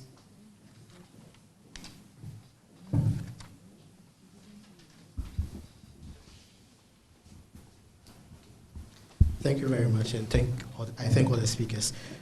My first question piggybacks to what Dr. Obin just asked. I wanted to know what are the lessons being learned concerning the protests about crowd control? And then that also leads me to my second question. What are the protocols for the use of force, especially at coalition centers where tensions can become high? Thank you. Okay, thank you very much. So, we have another round. Okay, I'll allow it only because she's the only woman. There's a request for clarity on the last question on audibility. Okay. So I was asking, what are the protocols for the use of force, especially in high tension areas like maybe coalition centers? What protocols do you have concerning that? Yeah. Thank you very much. I believe this has been a very enlightening experience, listening to all of you from Prof to the security experts. One thing running through my mind is the issue of trust that we do spell out. And we hear a lot of what the security agencies are doing for themselves. And I'm wondering, what are some of the mechanisms they are putting in place to ensure that this trust is reflected from the point of view of the citizenry? So we talk not talking just about vertical trust, but then the citizens trusting the security institutions that they would do the right things. I say so because we have seen a lot of apathy and also citizens not trusting some of the things that happen because they believe they allow things to happen. And Kojo mentioned that. I wanted to know how can we help with disabusing citizens of the fact that the states put in place apparatus to ensure that there is abuse of resources which are security related to favor a certain portion of the campaign. So that's my question. And I just wanted to say that it's reassuring hearing from the military that we will have a very good election. And as the Bible says in Psalm 34, I think in 14, it says we should seek peace and ensure that we pursue it. So in that light, I ask that the military and also the police and all the other security agencies should be doing that collaboratively with we who are on the other side. Thank you. Doing that collaboratively with we who are on the other side. Thank you. Thank you very much. I will hand over now to the military and the police. If you need me to recap, I will otherwise. This is to the question specifically to the gentleman who asked the question about military operations. When we are going out, we come out with operational instructions. That is exactly what we do. Of course, these are basically only military operations. So when we are going on operations outside, we come out with operational instructions. All the soldiers read. Everybody knows what he's supposed to do. But you're talking about national election task force. It is not only the military. In fact, the police is the lead. So if we are to come out with something unique, like an SOP, to govern so that it will be there forever, to govern all elections or future elections, all the stakeholders the police, the other security services, the military, national security. Everybody must come inside. We have to come out together, and because we cannot go there and start imposing what we do in the military to the other security services. So this will rather require a more, how do I put it, from a higher level. Maybe national security can initiate that, so that the next major meeting for the security task force, they can propose this one, so that all the other securities that come together and will come out with a document that will be there forever and ever. Thank you.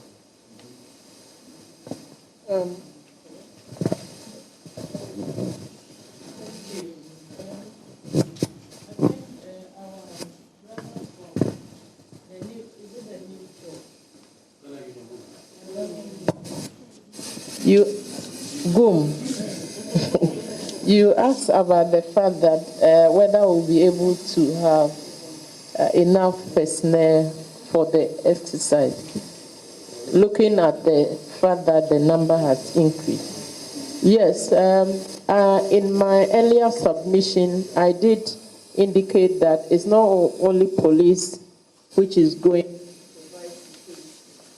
We're going to put our efforts together. That is, we police, military, immigration, fire, customs, and prison. So we'll have enough personnel deployed to police the exercise. There was another question about how the current happening is impacting on our police activities. Of course, we are trained to provide security in every situation. And I need to hear from you our performance with regards to the nationwide demonstrations which was conducted and the recent anti-Galamsey protests. In all exercises, on my part, I see that we've been very professional. For the first time in 16 regions, protests happened simultaneously. And we were expecting that we will hear a kind of applaud from the public. Because we were able to conduct ourselves professionally for just one incident which happened in Kumasi, and even that one, it was the organizers who did not go by the rules that they had all agreed to take. And so I must say that the happening has been regular. We are perturbed about the fact that it's going to have any influence when it comes to we providing security for the election. There was also a question by our brother from Joy, who said, whether we'll be able to protect journalists. I know that our Inspector General of Police has had encounter with the media, and he has assured you that we will be in position to protect everybody, including the journalists. But let me also quickly add that, during election, it's EC who is in charge, and we are to provide security. And so when you go there and you are told that there are certain areas that you are not supposed to go, I think we also have to respect that. Is that not it? And so the assurance has already been given, and we are to comply by protecting each and everyone, including journalists. And then there was the issue of posturing of security personnel, and then also perceptions of fairness in the security provision, with the example of how some policers seem to be. I think the idea behind it is, how are you dealing with those perceptions? Okay. I think I've already alluded to the fact that we have, the earlier speakers have mentioned about the fact that there were some vigilantes during the Assin North by-election. I happened to be there. I did not see anything of that sort, but I stand to be corrected because I was not everywhere. I was responsible for Ghana Town area, so I don't know what happened in other areas. But having said that, because we all know that we have the vigilante law, and I happen to be a member of the committee on the vigilante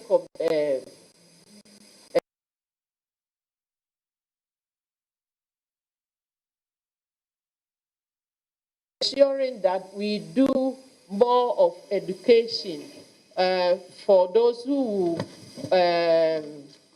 especially the political party, for the fact that they have denounced that they don't have anything to do with vigilantism. If we are to see anything of that sort, then the onus lie on we, the security, to ensure that we enforce the law. And so let me use this forum to remind all of us, especially the political parties, that they have already denounced that, and they don't have to put any impediment on our way whereby we will be compelled to enforce the law on it. Thank you. Very much. And then the last one was the use of force. In my earlier submission, I indicated that this time around, we have been trained to ensure that we have a de-escalating posture.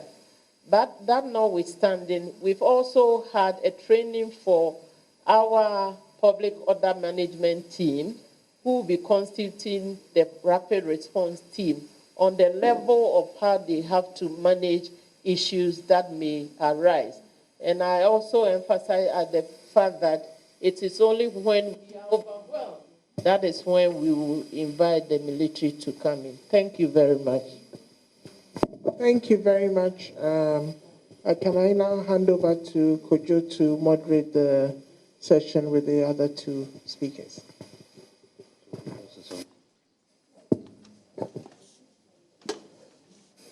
Okay.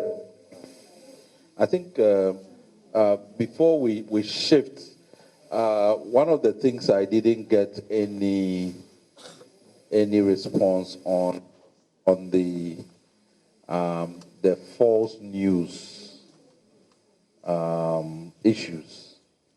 I know often the refrain from the police is, well, for us, we just apply the law. So if the law is on the books, we apply the law. But I think what we made the point that as much as possible in the context of the elections, how we deal with misinformation and disinformation, there are many ways that are non-criminal in the sense, and we should explore more of that. That's already, the mechanisms are there.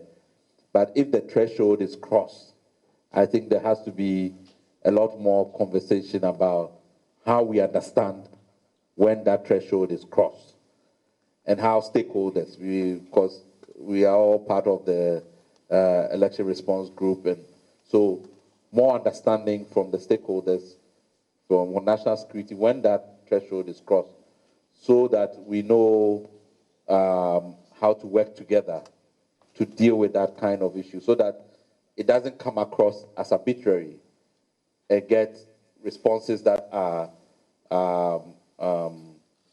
sort of undermine the security rather than enhance the security of the state.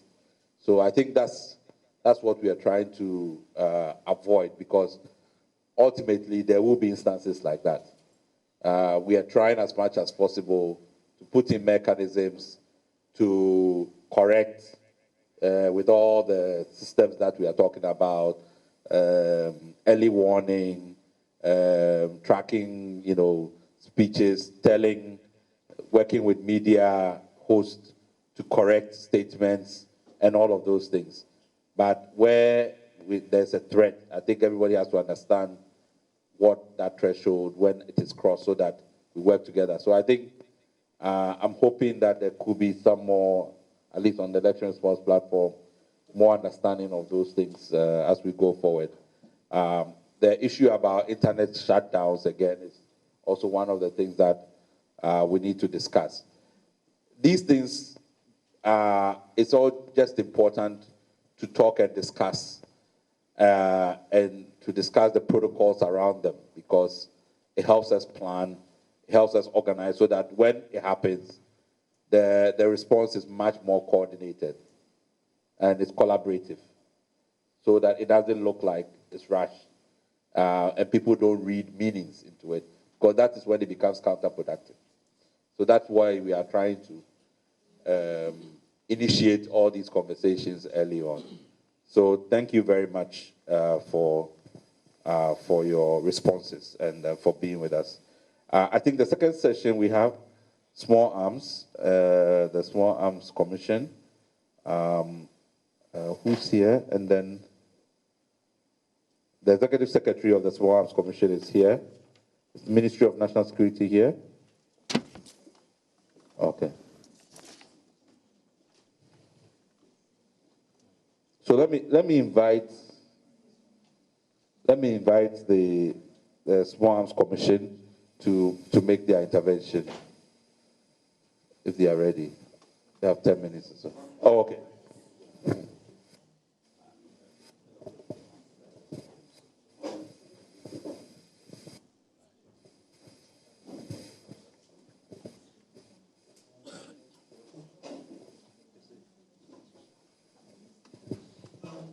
Good afternoon.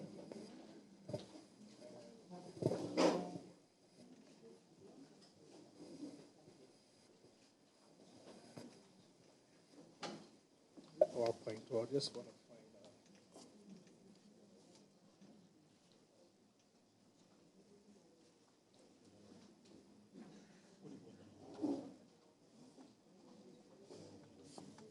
Ready now, okay. And my name is Samuel Williams Yeboah, Executive Secretary of Small Arms Commission of Ghana. I will just do a brief presentation, intervention on ensuring election peace and security for 2024 elections. And right.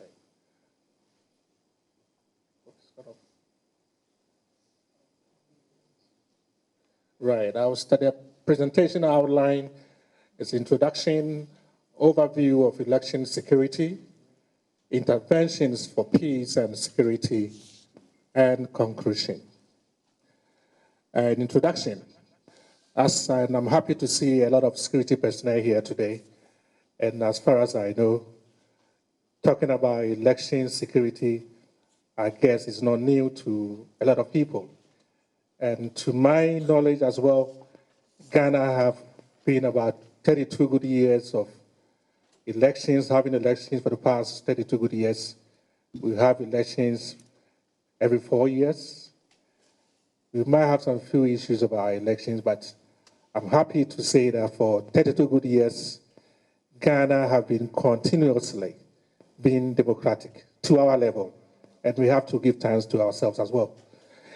I will start by just elections in Ghana compared to other African countries has been rather peaceful. Like I said, looking at other African countries, I believe that Ghana, we are doing well and we will still continue to do well talking about elections.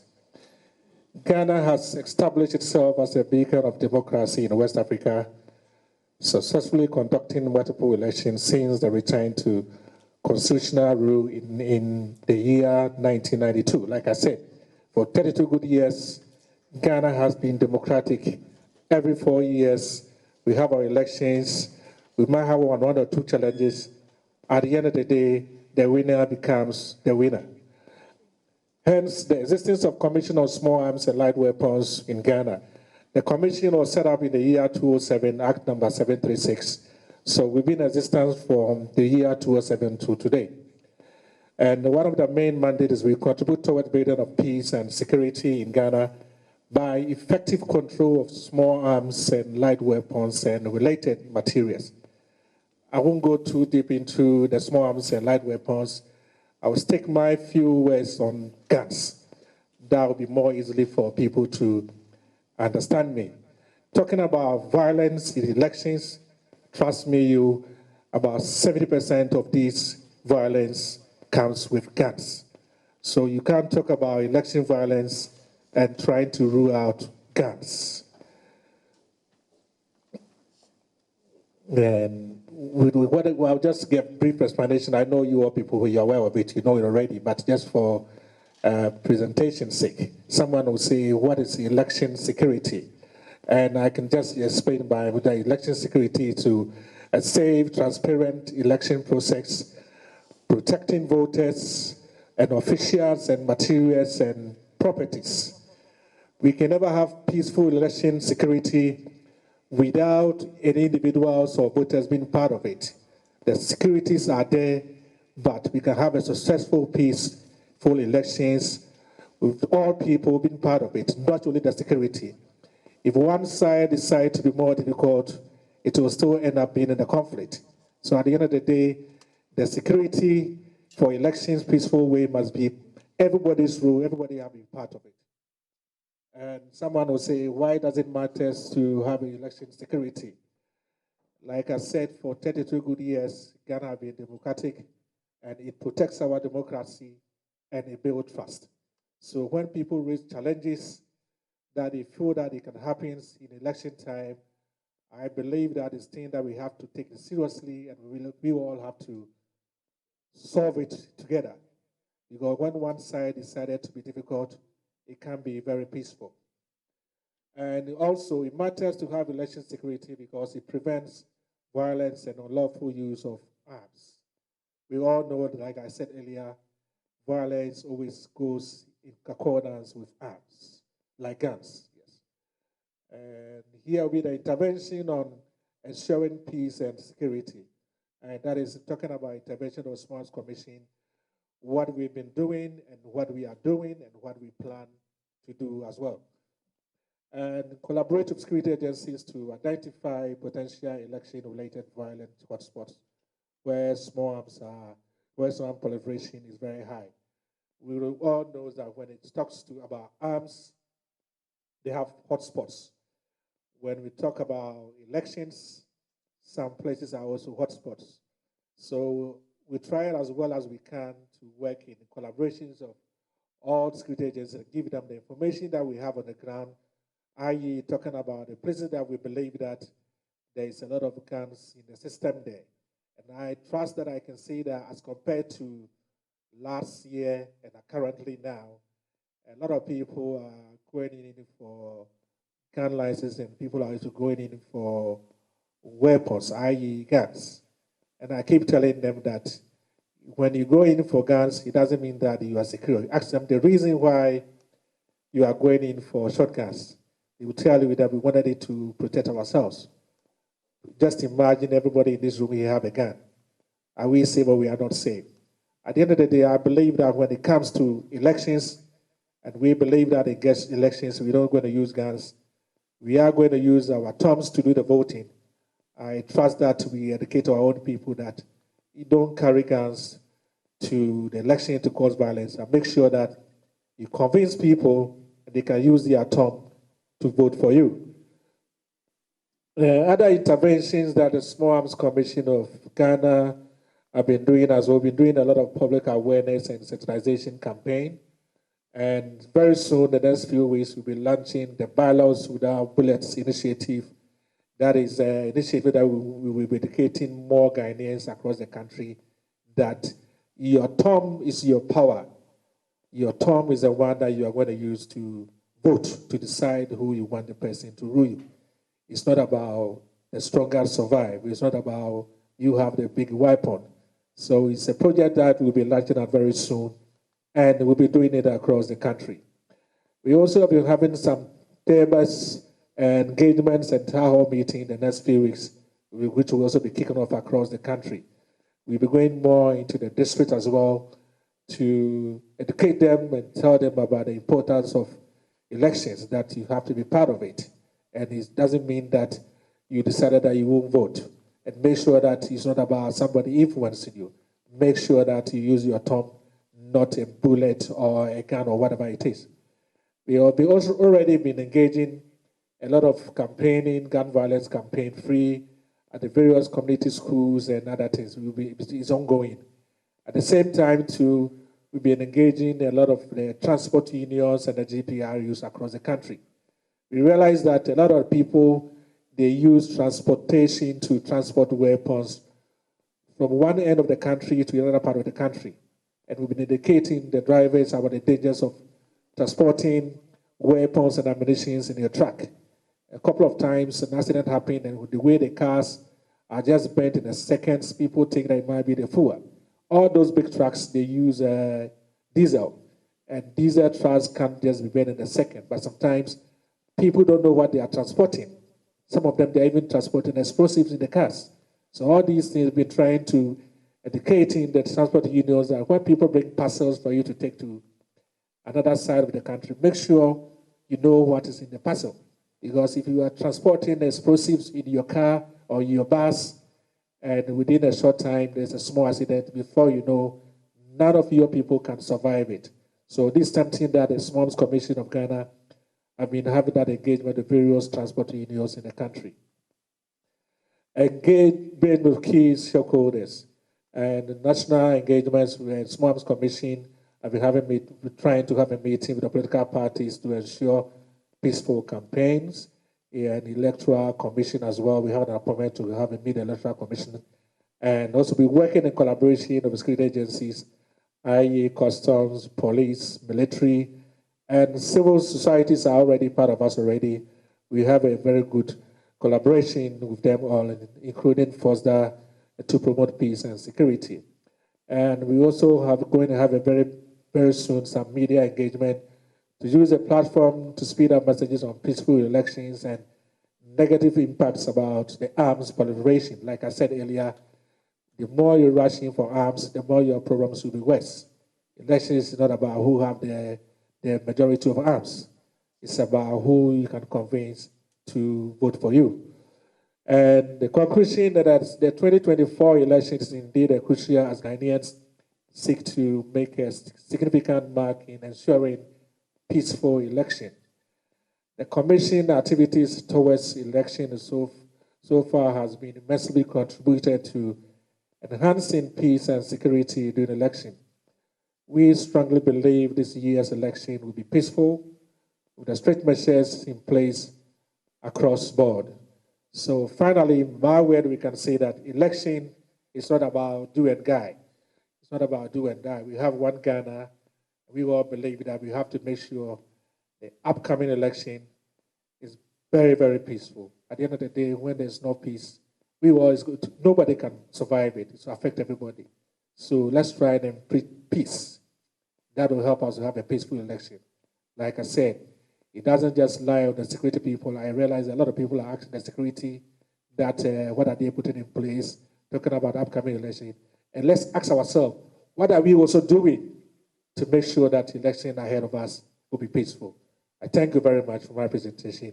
I'm ready for any questions. Thank you.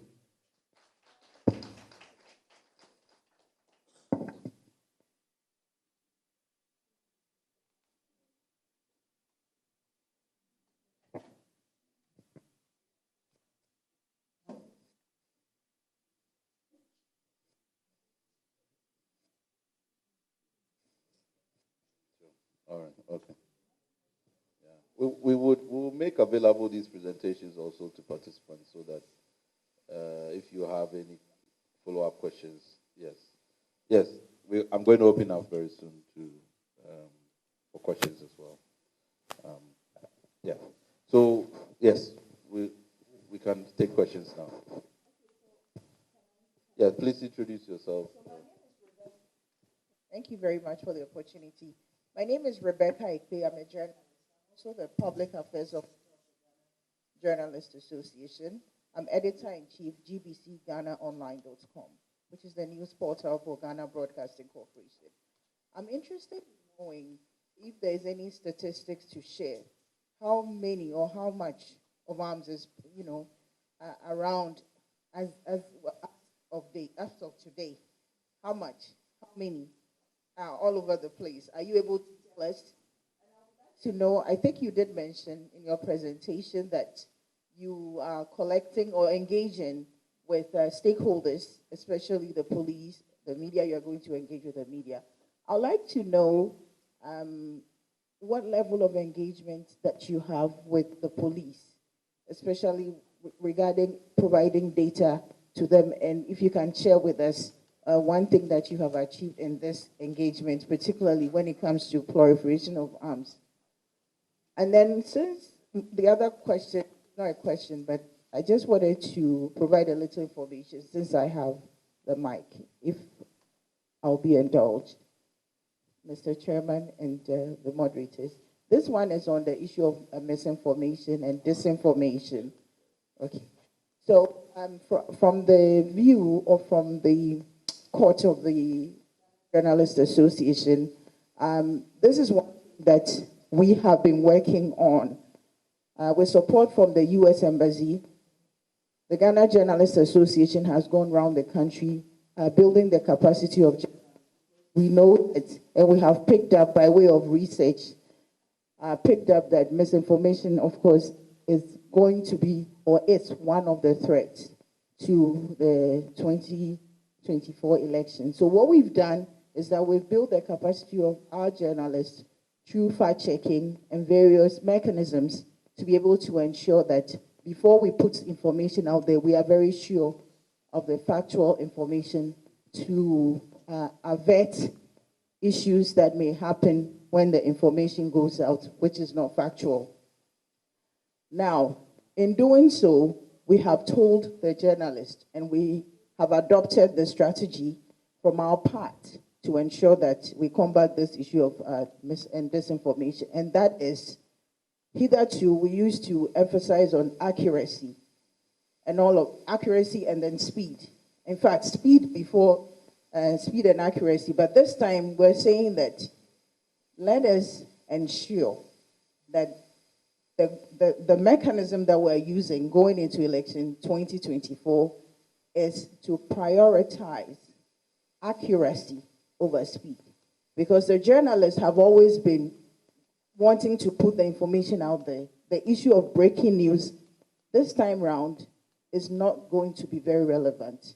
And this we have hammered along going around the regions of the country. The GJA has told its rank and file, its members, to emphasize that going into election 2024, our strategy for reportage is accuracy over speed. Thank you for the opportunity. Thank you. I'll take a few more interventions, and then, yes, I think the gentleman. Yeah, my name is Evia Kufu.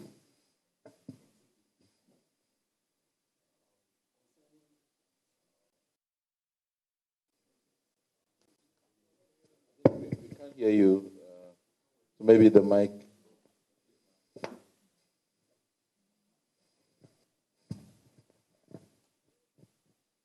Yes, with threat and violence. You know, as we all know that elections is a serious thing in our country. People have been going through a lot. I want to find out what mechanisms have been put in place to hold perpetrators of election-related violence accountable.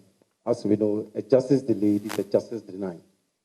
Sure. So we'll sit here having seminars and all that. But at the end of the day, we are going to experience the same threat and violence during elections.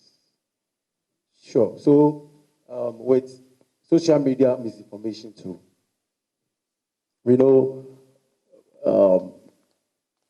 sometimes you see the mass media, the TV, the radio station, they announce election results. So what mechanism are we going to put in place to ensure that we make the Electoral Commission independent? And we also have some concerns about elections, rigging of elections. I think I also suggest that we should educate citizens on the importance of peaceful elections and the consequences of violence. That is public awareness. But we don't have to wait till when it's election year or election year before we have peace seminars or something like this. I think the media, all stakeholders should come on board to educate the citizens. And with the arms issues, how your institution will find out if voters around are having any arms on them to ensure peaceful elections, because it's very serious. People come around with knives, guns, just to protect their party. And last, with assigning security officials to parliamentary candidates, I think in this country, we all know it's a democratic country, but I think people like the police have been assigned to NDC and MPP only. What about other political parties? They are parliamentary candidates. I know at the top, presidential candidates, they do assign security officers to them, but Madam made mention of they are yet to, or they've been given, or they are going to give security officers to MPs. Is it MPs, those in parliament, or during elections, parliamentary candidates? We need to also think about that too. Thank you very much. So one quick one, sir. Sir, so use of small arms at bureaus, election centers, or polling stations, we know this intimidates a lot. Is there a way where you are ahead can come up with measures where, if possible, where necessary, ban the use of small arms at least a day or two before the general election, so that when you are seen carrying arms around as a civilian, for the security services, we know they are supposed to carry it, but as a civilian, you own your own gun. On election day, you are not supposed to carry gun on you, maybe some meters away from a police station. If this can be done, kindly explain, and if that can also help. Thank you.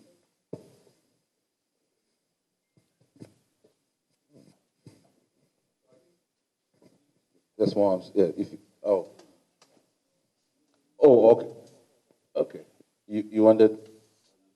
Yes, and then maybe we just take the two.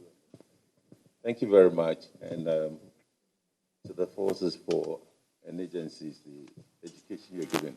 I'm just wondering, the scenario we see is that, and I'm taking this from how the police organized or policed the public, the demonstration, where you confine the demonstration or those participating in a particular, the institution they had grievances with, and how they should go there, and so on. Now, I think public education on some of the issues bordering on security and so on helps modify their behavior. That education is extremely helpful, but often we don't get that. And as I listen to you, I couldn't get a real sense that the Ghana Armed Forces, which says it's like a reserve force, if they are called into and so on, and the work the police done with different agencies. I still struggle to say, wow, you do so much, but it's only known to you. It's like the public, the education they must have from the security agencies on how they should behave so that we would have peaceful and credible. We don't get into a situation where, we mess things up. I don't feel and see the connection between the three agencies, those with arms, small arms, and so on, and how you want us to behave. Because the knowledge of how you operate, the threats that would harm us, and so on, I don't see. But there is this idea of, it's like fire, you see, the fireworks people, there's fire, and then you come, everybody, and then you do that. But us knowing what you're trying to do, how you're going to do it, or how we can cooperate with you based on the knowledge you share with us, I think will strengthen election security and behavior extremely. But I see the compartments, and I don't understand the connections that will make citizens now know that this is the right thing to do. They're friendly police, but they are also police. They can deal with you if you... Wouldn't that kind of education and maybe collaboration between the agencies help shape public behavior as we go on? Otherwise, it's like firefighting. And sometimes it can be overwhelming. But I think in elections, could there not be anything for us to understand what you're doing, the risk involved if we violate and all that, and which will then enhance our behavior or change or improve our behavior? So it's the connection between this and the public, what you do, and the electorate that I'm interested in knowing more about. Thank you very much. My question is to Swans. I wanted to know if there are any disarmament programs in place, and how effective have they been? And also, this just generally, what efforts are being done also to prevent arms trafficking, especially in neighboring countries where conflicts are ongoing? Thank you.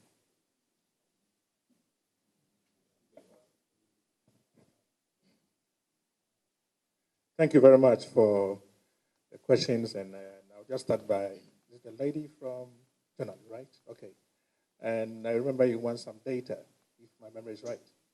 Good. As far as Small Arms Commission is concerned, and we work in close collaboration with the Ghana Police and the early warning. I don't know if you know about early warning agency. So at the end of every month, the early warning people will send out the report. Anything concerning gun violence, then we will have that side of it. Then we'll use it to do our report and see maybe this month, maybe there was a lot of shooting maybe in Ashanti region as compared to maybe Tamale, then another month. So